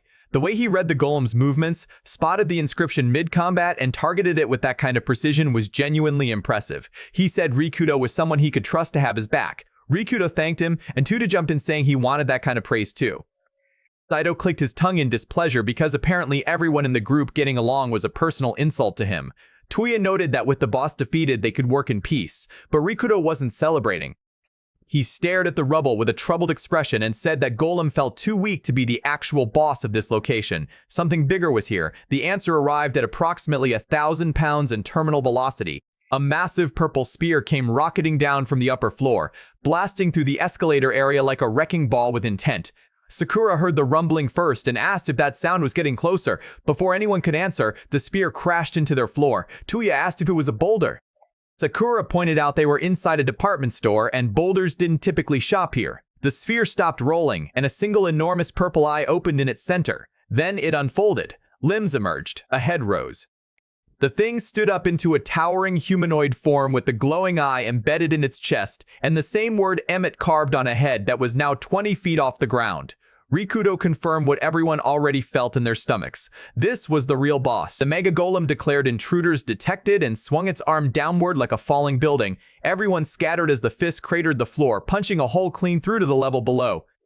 Rikuto noted that hitting the inscription on its head was the kill condition, but the head was 3 stories up and made of material that laughed at arrows. Tuya tried anyway, firing a shot that shattered on contact without leaving a scratch. The golem's eye began glowing. Crystal sprouted from its back. The air hummed with charging energy. Sakura recognized what was about to happen a full second before anyone else and screamed for everyone to run. The golem fired a laser beam from its eye that burned a hole straight through the floor and set the surrounding area on fire. The blast separated the group. Rikuto managed to drag a wounded Tuya behind cover. The archer had taken shrapnel from the blast and was barely conscious. Koton and Saito were with them. The others, Sakura, Tuta, Taishi, were somewhere else in the building. Koton asked if Tuya was okay. He wasn't. He was out cold and in no condition to fight. Saito immediately started yelling that they were trapped, that the entrance to the underground parking lot was on the other side of the golem, and that they couldn't get there while carrying dead weight. He gestured at Tuya and called him ballast. Rikuto agreed with Saito's tactical assessment, which visibly surprised everyone, then immediately clarified that being correct didn't change anything. He was not leaving Tuya behind, not under any circumstances, not if it killed him. He stood up, walked out of cover, and faced the golem alone. The plan was simple and suicidal. Rikuto would draw the golem's attention using himself as bait while the others carried Tuya to the stairwell. Once they were safe, Kotoni would throw a flare to distract the golem's heat sensors long enough for Rikuto to escape. The golem tracked heat sources. A flare would pull its focus for a critical second. If the timing was perfect, everyone lived. If it wasn't, Rikuto died. He ran. The golem followed. Its footsteps cracked the floor with every stride. Rikuto weaved between pillars and displays, staying just ahead of the swinging fists that demolished everything they touched. Kotona carried Tuya toward the stairs with Saito's help, and when she reached the stairwell, she shouted that she was in position. Rikuto called out for her to throw the flare. She pulled her arm back, and Saito grabbed her wrist, ripped the flare out of her hand, and threw it down the staircase. Kotona stared at him in disbelief and screamed, asking what he just did. Saito said he had no choice, that if the golem turned toward the flare before she threw it, it would have targeted them instead. He was protecting her. That was the excuse. The reality was written all over his face. He saw a chance to let Rikuto die, and he took it. The golem's fist slammed into Rikuto. He hit the wall so hard the concrete cracked behind him. He slid to the ground, coughing blood, and told Kotoni through the pain not to come closer, to get out, to take care of Tuya. Then he looked at Saito and told him to protect her. If he was going to let Rikuto die, the least he could do was keep his word about the one thing he always claimed to care about. Saito smiled and said they should leave since it was too late for Rikuto anyway. Kotoni punched him in the face so hard he hit the floor. Then she ran straight toward the golem. Rikudo sat against the wall, bleeding, exhausted, staring at the monster charging its beam again. For a moment, his mind went somewhere dark. He thought about Serato, about being told his entire life that he was worthless, that no matter how hard he tried, he'd always end up on the floor with nothing to show for it.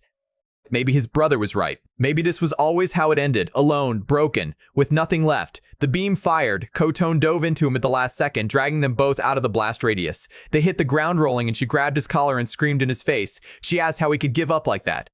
Told him this wasn't who he was. He looked at her, confused, and asked how she could possibly know who he was. Because she remembered. She remembered the little boy who walked up to her bullies without hesitation and told them to stop, who fought to protect her before he even knew her name, who never stopped swinging no matter how badly he was losing. That boy never gave up. Not once. Rikudo remembered too, and that memory hit harder than the golem ever could. He stood up, picked up his pipe, and told her he was still alive. An arrow slammed into the golem's back. Everyone turned to see Tuya on the staircase, conscious, bow drawn, looking like death warmed over, but absolutely refusing to stay down. Tuda was with him. Teishi was there. Sakura was already pulling chemicals off nearby shelves. The entire group had regrouped while Rikudo was buying time, and they were ready to fight.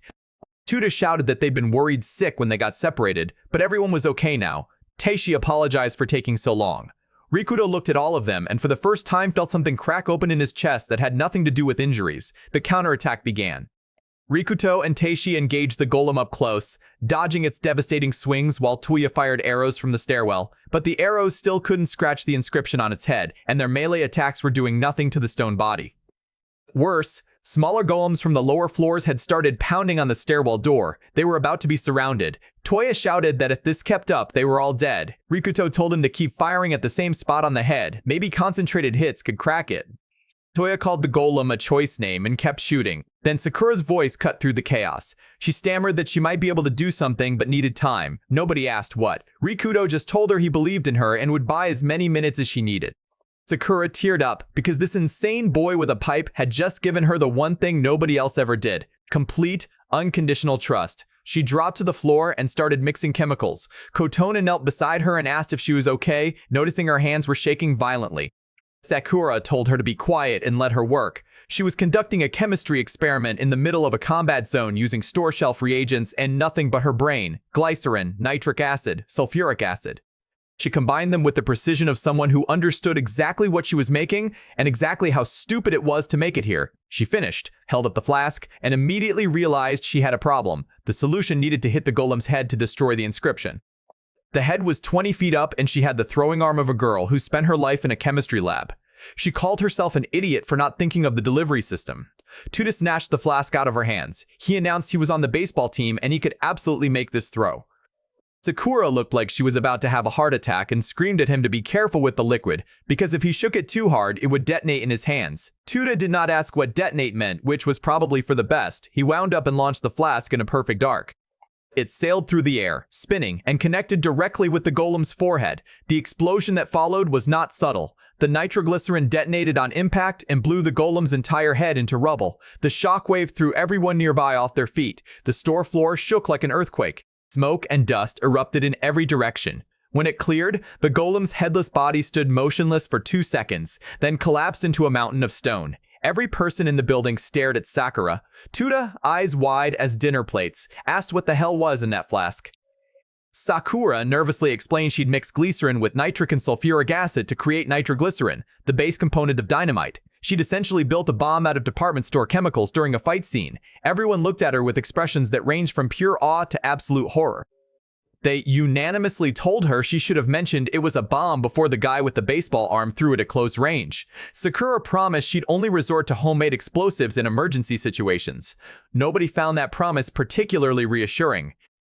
This girl was the most dangerous person in the group, and she didn't even carry a weapon. Her brain was the weapon. She was the kid in class everyone thought was just a nerd, and it turned out she'd been quietly capable of leveling a city block this whole time. Chemistry teachers everywhere would either be terrified or proud. Probably both. Rikuto walked to the stairwell door and opened it. Every small golem on the other side had crumbled to dust, just like the red orc at the school. Kill the boss and its subordinates die with it. The hierarchy was absolute. Tuya said it didn't make logical sense, but at this point logic had filed for unemployment. Rikuto found Sakura and asked if she'd managed to grab the phone parts they needed. She said she got the bare minimum, but it would be enough. He thanked her, told her she saved all of them, and the girl got so emotional she could barely respond. Tuya said they needed to leave before anything else showed up. But before they could move, Rikuto noticed something as they regrouped. Saito had tried to kiss Kotone, and she'd slapped him hard enough to echo through the corridor. The ex-boyfriend tried to explain himself, and Kotone told him in no uncertain terms that she never wanted him near her again. Saito's face went blank. Then it cracked. Then it shattered. He bolted, just turned and sprinted up the stairs without a word. Toya shouted after him, warning that the building still wasn't safe and he couldn't just run off alone. Saito didn't listen. He didn't even slow down. On the verge of a complete breakdown, he stumbled into a storage room upstairs, kicked boxes out of his way, and started pacing like a caged animal, muttering that Kotone belonged to him, that everything was Rikuto's fault, that Rikuto needed to die. Then he saw the coffin. It was sitting in the middle of the storage room. A silver blade was stabbed into its lid, pinning a note that read, "Sealed. Do not touch." Any reasonable person would have taken one look at an ancient coffin with a warning label in an apocalyptic department store and left the room immediately. Saito was not a reasonable person.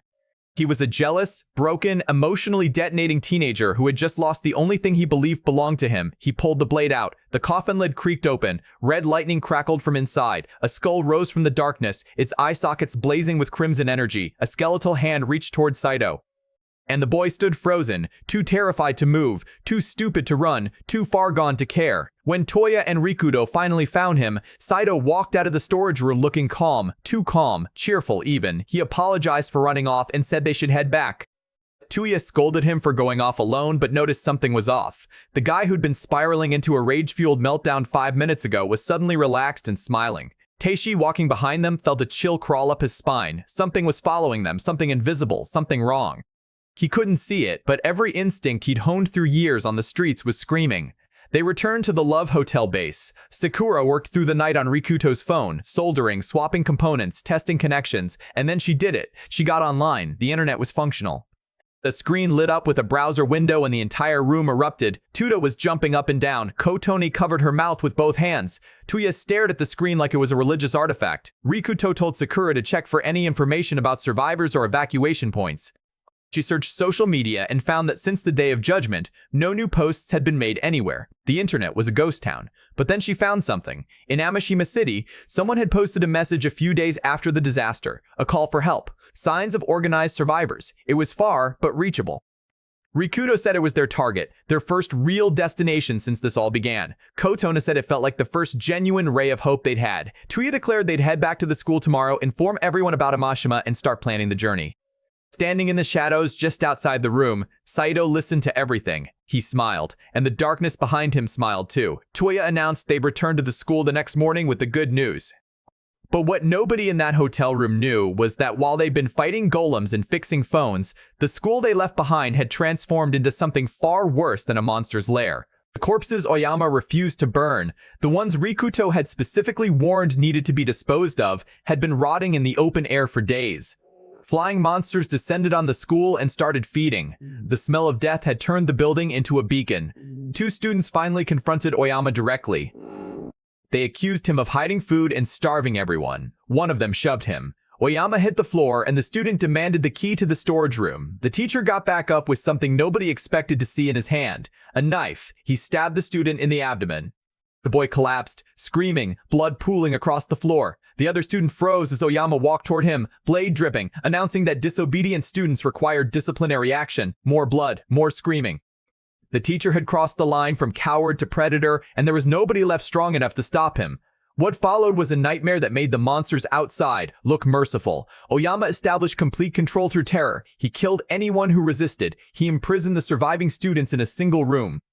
And he started taking the girls, one by one, dragging them out by the arm, by the hair, while they begged and cried. Inomoto Kasahara. Each one returned broken. Some didn't return at all. The surviving boys sat in the corner, paralyzed by fear, unable to do anything but listen to the screams echoing down the hallways. Oyama walked the school corridors like a king surveying his domain. He told himself the world had ended and he was still alive. That this was his reward, his paradise, his kingdom. He could do whatever he wanted and no one would ever punish him. The monster wearing a teacher's skin had finally stopped pretending.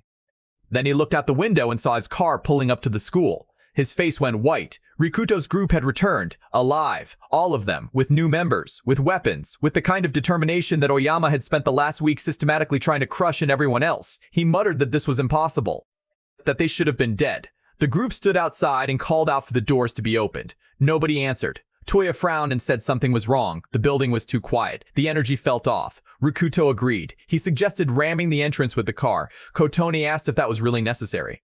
Before they could act, Oyama opened the door himself. Big smile, warm greeting. Welcome back. So glad you're safe. Tuya told him they'd fixed the phone, found survivors, and brought food. Tuta waved and said it had been a long time. Oyama's eye twitched when he saw the additional group members. More people meant more resistance. More obstacles. He quickly calculated that Rikuto, Tuya, and now Teishi were the biggest threats. If he neutralized the first two, the rest would fall in line. He told Rikuto and Tuya he needed to speak with them privately. Something had happened while they were gone. A small issue. Nothing major. He just wanted their input. Tuya suggested the whole group should come, but Oyama insisted it was a private matter. Rikuto agreed without hesitation, which surprised Tuya. The two of them followed the teacher inside while the rest stayed behind to unload supplies. Kotone paused. She scanned the group and realized Sato wasn't with them. She asked if he'd already gone inside the building by himself. Nobody had seen him leave. Oyama led the two boys deeper and deeper into the building. Tuya noticed they were going farther than necessary and asked where exactly they were headed. Oyama said it was just around the corner. In his head, he was thinking that once he got Toya away from his bow in a closed space, the advantage was his. They entered a classroom. Toya asked what was so important. Oyama grabbed the fire extinguisher off the wall and sprayed it directly in their faces. Chemical fog filled the room.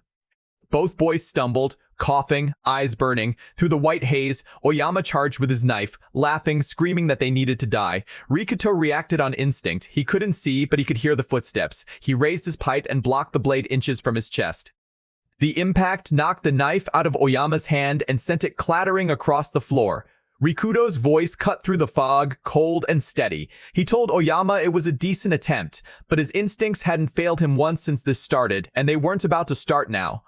He'd known something was wrong the moment the teacher opened that door. The blood on his sleeve told the whole story. Fresh blood. Human blood. Blood that wasn't there when they'd left days ago. Oyama stuttered, asking how the boy had noticed. Rikuto told him he didn't know exactly what happened while they were gone, but the blood was proof enough. The teacher had done something unforgivable.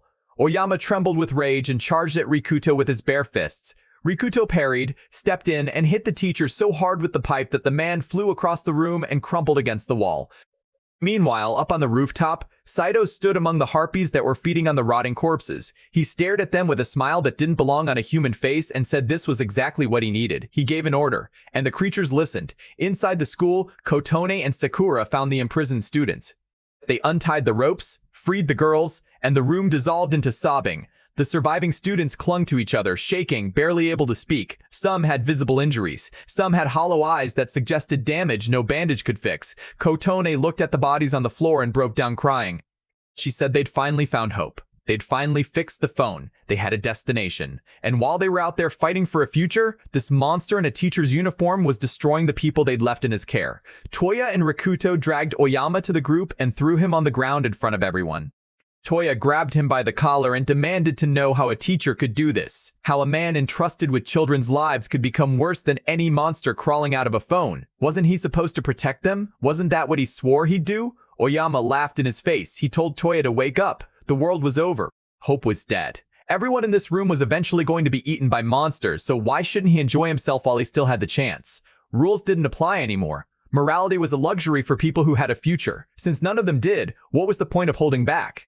He looked at Rikuto and Toya and suggested with a grin that they should do the same. Take the girls. Have some fun. After all, who was going to stop them? Toya's fist was already in motion when Rikuto caught his arm. He told Toya to stop. Not because Oyama didn't deserve it, but because the man was wasting their time and energy. They couldn't take him with them. He wasn't worth the oxygen. The surviving students heard this and looked up. A girl asked what he meant by, take him with them. Rikuto faced the group and told them what they should have heard days ago. They'd fixed the phone. They'd gotten online.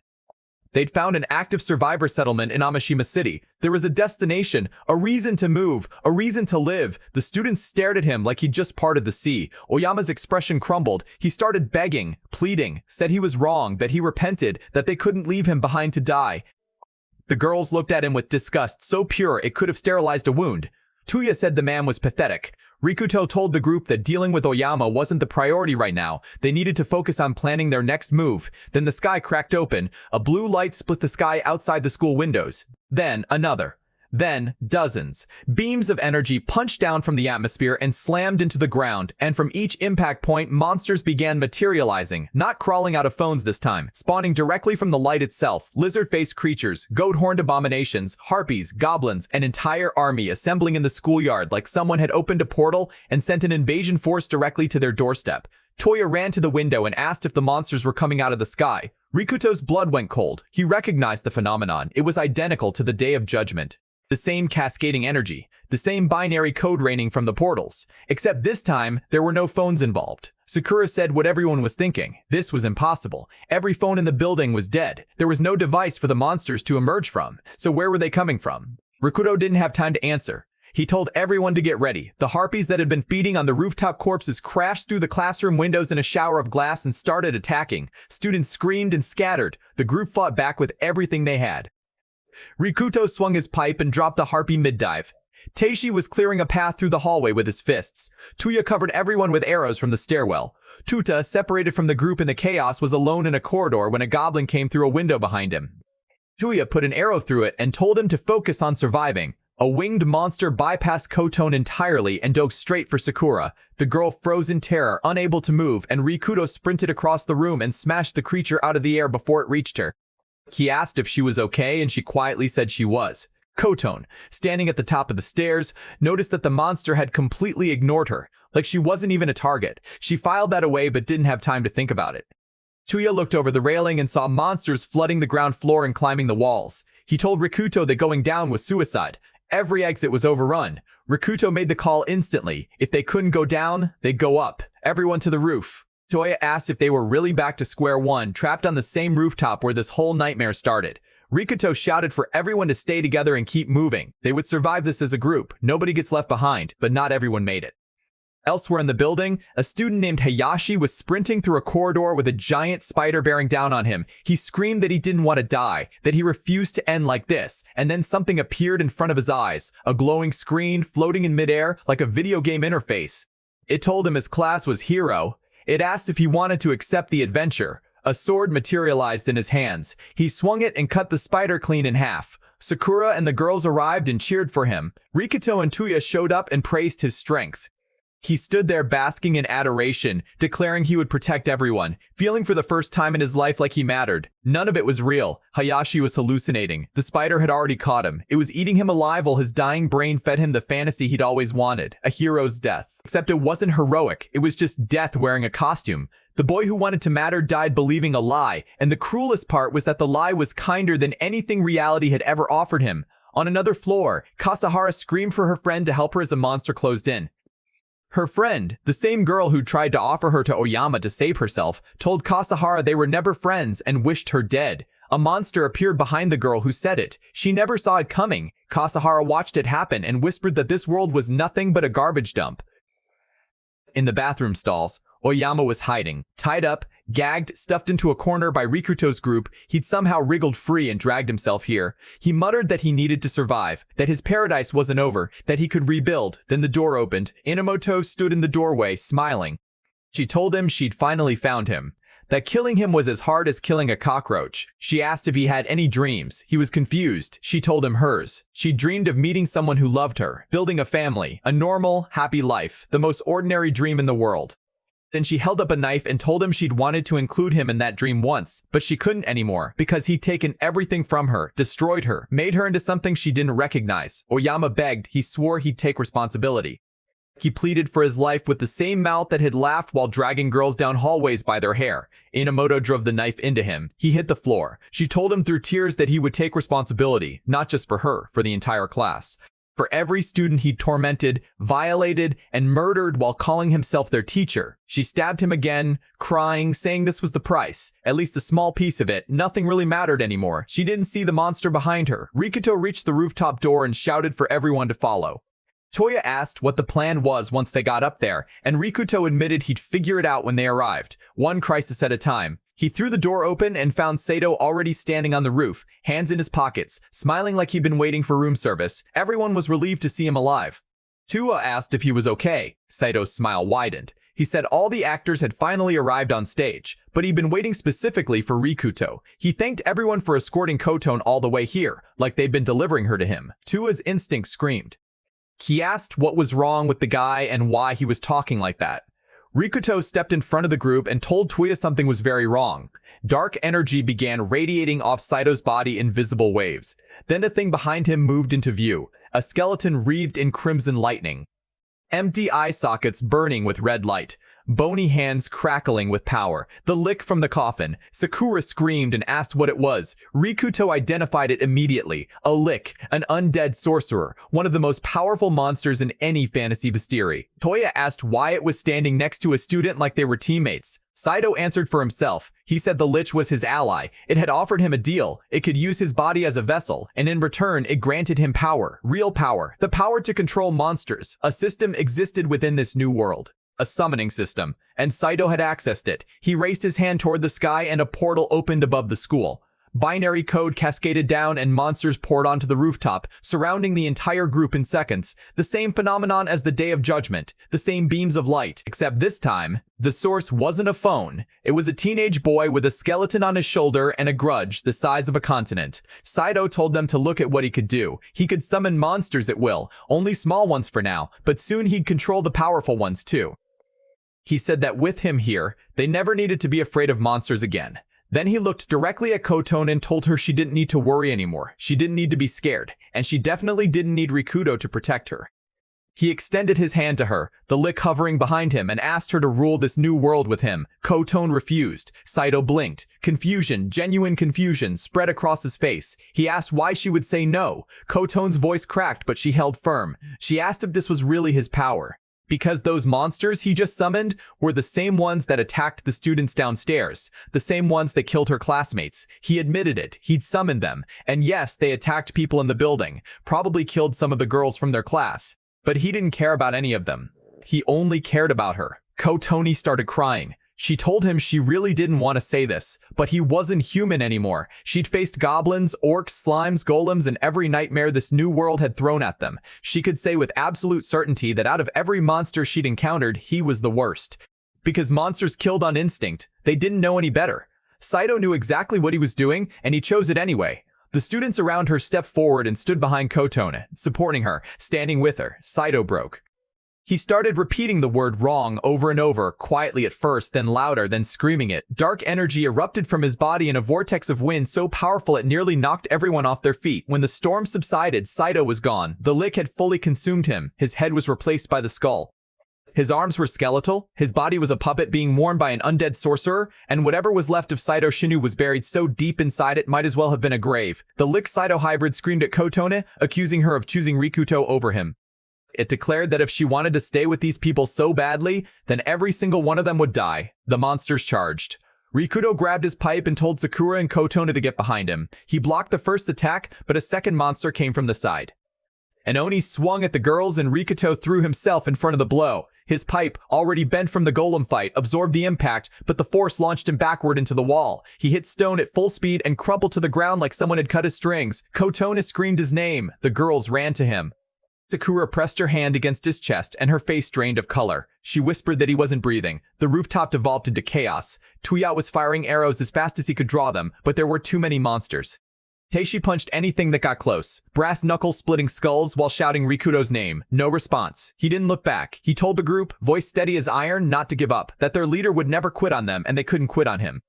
That fighting until the end was who Rikuto was, and it was who they needed to be right now. Tuya heard those words and felt them settle into his bones. He drew another arrow and told himself that Rikuto had never once stopped moving forward, no matter how broken, no matter how hopeless. If Toya gave up now, he'd never be able to look his partner in the eye again. He fired and killed a monster mid-lunge. Tuya picked up a rock and hurled it into the swarm, screaming that he wasn't going to stand around being useless either. The lick Saito sneered from behind its army and asked what was so special about Rikuto that everyone was willing to die for him. Tuya fired an arrow that grazed its skull and shouted back that they liked him, that they valued him, that Rikuto was worth more than every monster on this rooftop combined. Tuya told Saito that jealousy was a bad look and maybe he should try being a better person instead of a skeleton. The lick Saito screamed in rage and ordered every monster to attack at once. Inside his own mind, Rikuto opened his eyes in his old bedroom, the one from his adoptive parents' house. He was confused because he knew he'd been on the school rooftop a second ago. Then a voice he recognized more than any other spoke from the doorway. Serrato, his brother, smiling that cruel, empty smile. He said it had been a while. Serrato walked into the room and put his foot on Rikuto's chest, pressing him to the floor. He told him this was right. This was where Rikuto belonged, beneath someone, beneath everyone. He pressed harder and told him not to look up. Dead people don't get to make eye contact. He reminded Rikuto of every lesson he drilled into him since childhood, that his existence was meaningless, that he couldn't do anything right, that nobody wanted him, nobody loved him. He was trash, a waste of space, a corpse that forgot to stop breathing. The world would be better if he just closed his eyes and stayed down forever. And Rikuto almost believed him, because he'd been hearing these words his entire life. They were carved into him deeper than any wound a monster could inflict. He thought that maybe Serrato was right. He had no value, no purpose. He tried his best and it still wasn't enough. He was so tired, so impossibly tired, it would be easier to just stop fighting, stop feeling. Go back to being the empty thing he was before any of this started. Then he heard his name. Not from Serrato, from outside, from far away and very close at the same time. Kotona's voice, calling him, begging him not to give up. In his mind's eye, she appeared. She grabbed his arm and told him not to go back to being alone. That everyone was waiting for him. He saw them. Toya, Sakura, Kotona, Tuta, Taishi, all of them smiling, alive, reaching for him. Kotona's eyes filled with tears as she asked him to come back. In the real world, Kotone was performing CPR, mouth-to-mouth resuscitation, chest compressions, refusing to let his heart stay stopped. She pressed her forehead against his chest and screamed for him to wake up, because if the cardiac arrest was caused by blunt force impact, there was still a window. There had to be. Inside his mind, Rikuto grabbed Serrato's foot before it could crush him again. For a long time, he might have let his brother win. Stayed on the floor, accepted the verdict, but not anymore. He had people waiting for him. He had a place to return to, and no ghost from his past was going to take that away. Serrato punched him. Rikuto punched back. He apologized, not because he was sorry, but because he meant what came next. No matter what Serrato said, no matter what he'd always said, Rikuto was alive. He drove his fist into his brother's face with everything he had. Serrato's expression shattered, literally. His face cracked like porcelain and began breaking apart, piece by piece, falling away into nothing. He stammered that this was impossible, that Rikuto couldn't do this. Rikuto watched the fragments of his brother's face dissolve into the dark and declared that his past life was over. This nightmare would never control him again. He was going back to the people who were waiting for him. Kotona's eyes were red and swollen from crying. Her arms ached from chest compressions. She'd been breathing into his lungs and pounding on his sternum for what felt like an eternity, and with every second that passed, the tiny flame of hope in her chest guttered closer to going out. She'd already started thinking the worst, that she'd lost him, that the boy who saved her life twice couldn't be saved by anyone. Then Rikuto opened his eyes. He sat up coughing, gasping, alive in the most violent and beautiful way a person can be alive. Kotone stared at him like she was seeing a ghost reverse itself. She stammered that she'd already thought it was over, that her efforts were pointless, that he was gone. Rikuto smiled at her, genuinely smiled, and told her she was the reason he came back, that he'd been wandering in total darkness, completely alone, ready to let the nothing swallow him. And then he heard her voice, cutting through everything, calling his name, pulling him forward when he had no reason to keep moving. He thanked her, and he meant it with every atom of his battered body. Kotone raised her fists and exclaimed that he was welcome, shyly, awkwardly, like someone who just performed a miracle and didn't know what to do with her hands. She had no idea what he meant about darkness and voices, but for the first time since this whole nightmare started, Rikuto was smiling. Not a bitter smile, not a tired one, a real smile, the kind that made everyone around him believe things might actually be okay. Sakura practically tackled him from the side, screaming that he was alive, but that tearful reunions needed to wait because they were still in the middle of a war zone. She shoved something into his hands, his pipe, except it wasn't the same pipe anymore. The surface gleamed differently, coated in a thin metallic layer that caught the light. Sakura explained with rapid-fire intensity that while he was unconscious, she'd modified his weapon using a silver mirror reaction. She'd coated the entire pipe in silver. Her logic was simple. These monsters followed fantasy rules. Every game she'd ever played had the same mechanic for skeleton bosses and undead enemies. You couldn't kill them with regular weapons. Only silver worked. She admitted she had zero scientific evidence that this would apply to a real-life Lich possessing a teenage boy on a school rooftop, but it was all she had. Rikuto held the silver pipe and told her it would work. No hesitation, no doubt. He thanked her and called her reliable, which at this point was the understatement of the century. This girl had synthesized nitroglycerin from store-shelf chemicals, performed emergency metallurgy during a boss fight, and was probably one bad day away from splitting the atom. She wasn't reliable. She was a weapon of mass construction. Rikuto charged into battle. Koton watched him go and whispered for him to be careful. Tuya saw his partner sprinting toward the lish with a silver-coated pipe and nearly dropped his bow from sheer joy. He screamed that he thought Rikuto was dead, and his partner yelled back that they'd talk about it later because right now they had a chance to end this. He needed everyone to cover him. Toya saw the silver gleam on the pipe and understood instantly. He raised his bow and put an arrow through the head of a monster charging at Rikuto's flank, shouting that he'd clear the path. Tuta started hurling rocks at anything that moved, screaming that nobody was laying a finger on Rikuto while he was breathing. The barrage opened a lane straight to the Lich-Cyto hybrid. The creature turned toward Rikuto with fury. Its skeletal tail lashed out like a whip aimed at his chest. Rikuto leaped, raised the silver pipe above his head, and drove it straight through the Lich's ribcage. Cyto screamed. Not the Lich. Cyto. The boy inside the monster, feeling the silver burn through the undead flesh that had consumed him. He cried out that he didn't want to die. His voice cracked with the terror of someone who finally understood what he'd done and what it cost him. Kotoni watched with tears streaming down her face. She pressed her fist against her chest and whispered that she was sorry. Cyto's body began to dissolve. The Lich's form crumbled around him like burning paper, disintegrating into ash and dark smoke. What was left of the boy faded with it, the jealousy, the obsession, the deal with the devil in a coffin.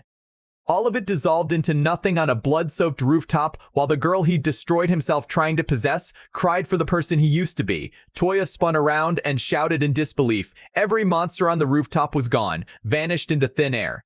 The goblins, the orcs, the summoned horde, all of them evaporated the instant the Lich died. Same as the golems at the discount center, same as the red orc at the school. Kill the boss and the army dies with it. The hierarchy was absolute. Taishi confirmed it with a grim nod and said the pattern was consistent. No boss, no soldiers. Tuta looked around at the empty rooftop and let out a breath he'd been holding since the fight started. Rikuto collapsed onto his back and stared at the sky. His body was broken. His arms couldn't lift the pipe anymore. His ribs were probably cracked in 3 places, and his lungs felt like they'd been used as punching bags. But he was breathing, and breathing had never felt so good. He said out loud, to nobody and everybody, that fighting desperately for his life made him appreciate being alive more than anything else ever could. The group jumped and cheered and hugged each other, like the world hadn't just tried to kill them for the 100th time. For one moment on that rooftop, surrounded by destruction and loss, they were just kids who survived. The day of departure arrived. Toya ran through the checklist. Water, food, weapons, medical supplies, everything they could carry. It was finally time to leave the school that had been their prison, their fortress, and their graveyard all at once. He looked up at the building and admitted it felt strange. Rikuto agreed. They'd been through more in this place than most people experience in a lifetime. Maybe they hadn't done enough. Maybe there was a path where everyone survived. But dwelling on what-ifs was a luxury they couldn't afford. The people who were still alive needed them to move forward, not look back. Toya smiled and said his partner was right. Sakura glanced at Taishi with an expression that was dangerously close to adoration. Tuta puffed out his chest and declared they had no choice but to press on. Rikuto raised his hand and announced their destination, Amashima City, the survivor stronghold. The first real hope any of them had touched since the Day of Judgment. They loaded into the car and drove away from the school for the last time. Behind them, the building stood silent and scarred. Ahead of them, the unknown. Several days passed on the road. Rikuto sat in the passenger seat with a map spread across his lap. Toya leaned forward and asked how far they'd gotten. Rikuto pointed to a spot and said they were making good time. Toya agreed but seemed distracted, staring out the window with an expression Rikuto had never seen on him before. He asked what was wrong.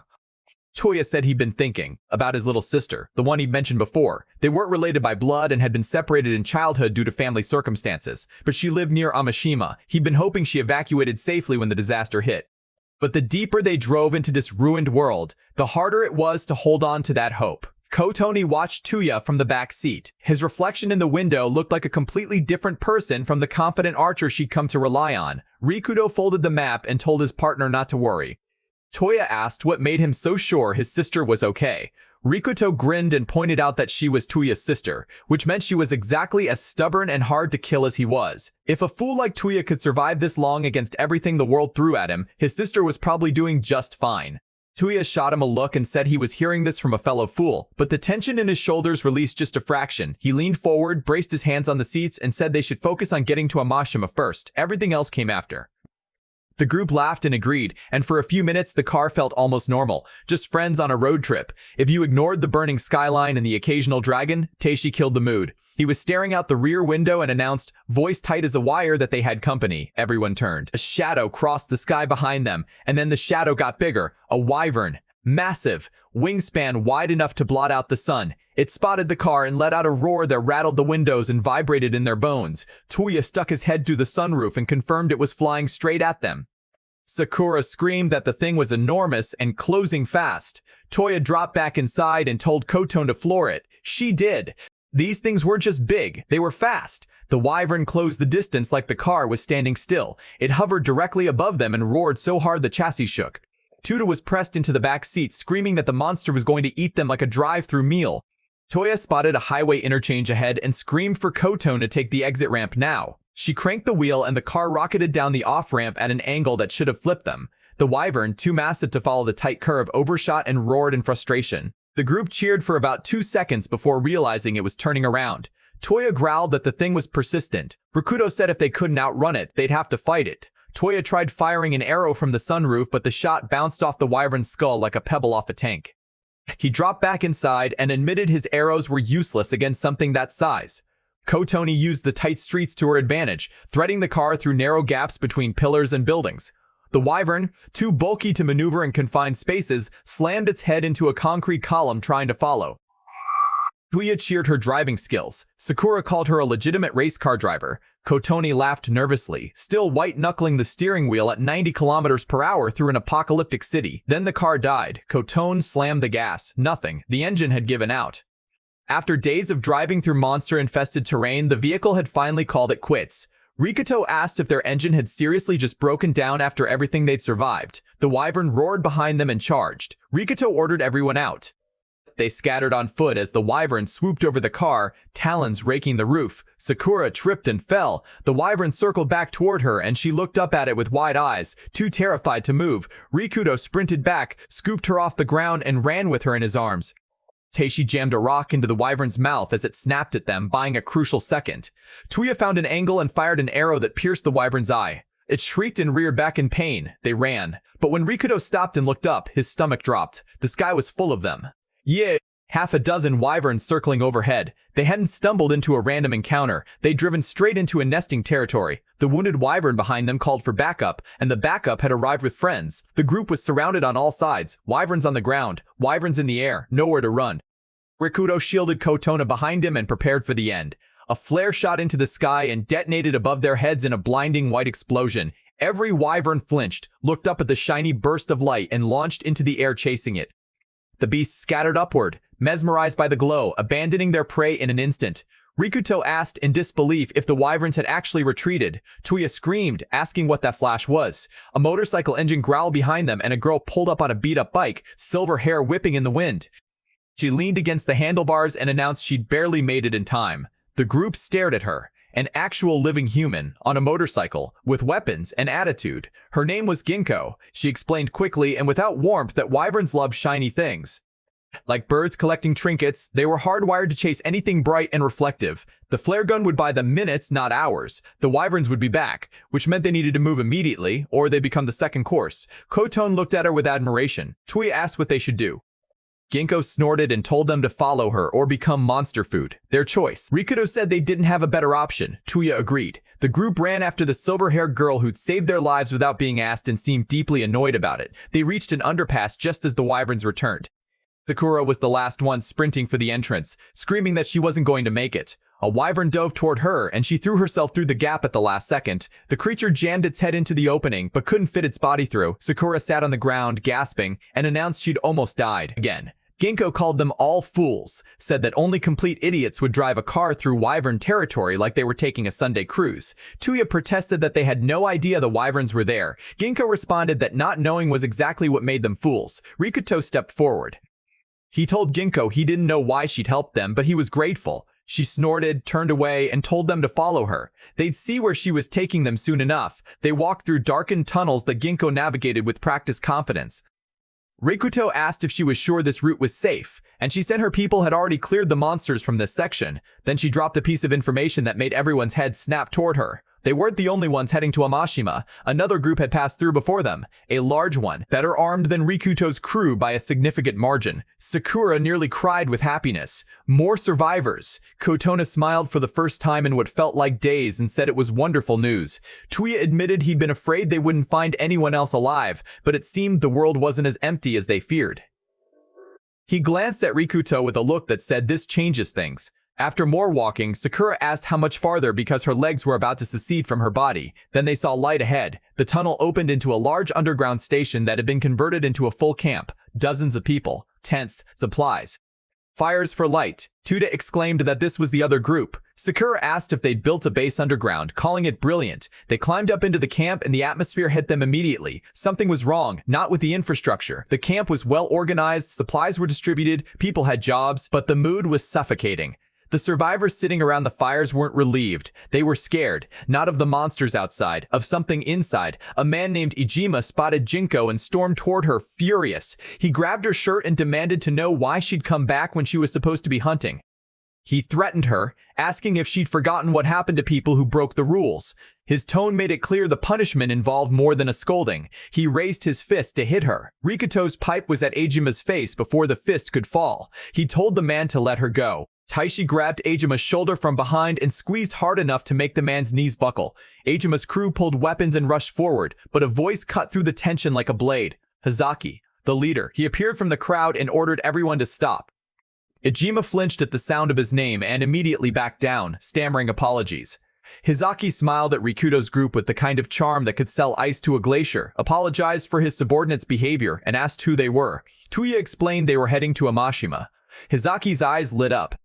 He suggested they join forces. With their combined strength, they could reach the city together. Rikuto and Tuya exchanged a look, the kind of look that said, "We need this, but something smells wrong." In a station office, Hizaki laid out the situation. He explained that on the Day of Judgment, most of the country's population was wiped out within hours. Monsters swarmed every city. The military never stood a chance. Defense bases were specifically targeted by the most powerful creatures, dragons that nested directly on top of military installations, as if they'd been deliberately placed there to neutralize humanity's ability to fight back. Kotone said that couldn't be true, that she'd been holding on to hope that the army would eventually come. Sakura said they were completely on their own. Rikuto scratched his chin and thought about what Hizaki had just said. Dragons nesting on military bases wasn't random, it was strategic. Someone or something had chosen those locations on purpose to eliminate organized human resistance before it could mobilize. He remembered Saito's Lish and the summoning system, a force capable of bringing monsters into the world at will. If that system existed on a larger scale, then the Day of Judgment wasn't a natural disaster. It was an attack, a deliberate, coordinated extinction event. But by whom and why? Hizaki continued. Humanity was dying out, but survivors existed in scattered pockets. Some had managed to get online, same as Rikuto's group, and that's how word spread about Amashima. The city was one of the few places untouched by the disaster, completely intact, the last sanctuary. Tuda shouted that if they could get there, they'd finally be safe. Sakura agreed with desperate hope in her voice. Rikuto brought them back to Earth. He noted that getting into Amashima from the outside was essentially impossible. Hizaki confirmed it. The wyvern nest sat directly above the only road leading to the city. Any human spotted by a wyvern was attacked on sight. They'd already lost people trying to push through. And the underground route was blocked too. A massive worm had claimed the train tunnels. Several of their group had been killed by it already. The situation was a deadlock. Wyverns above, worms below. Amashima tantalizingly close but completely inaccessible. Sakura grabbed her head and said it felt like they were trapped all over again. Tuda asked what they were supposed to do. Hizaki raised his fist with absolute confidence and told them not to worry. They had a plan.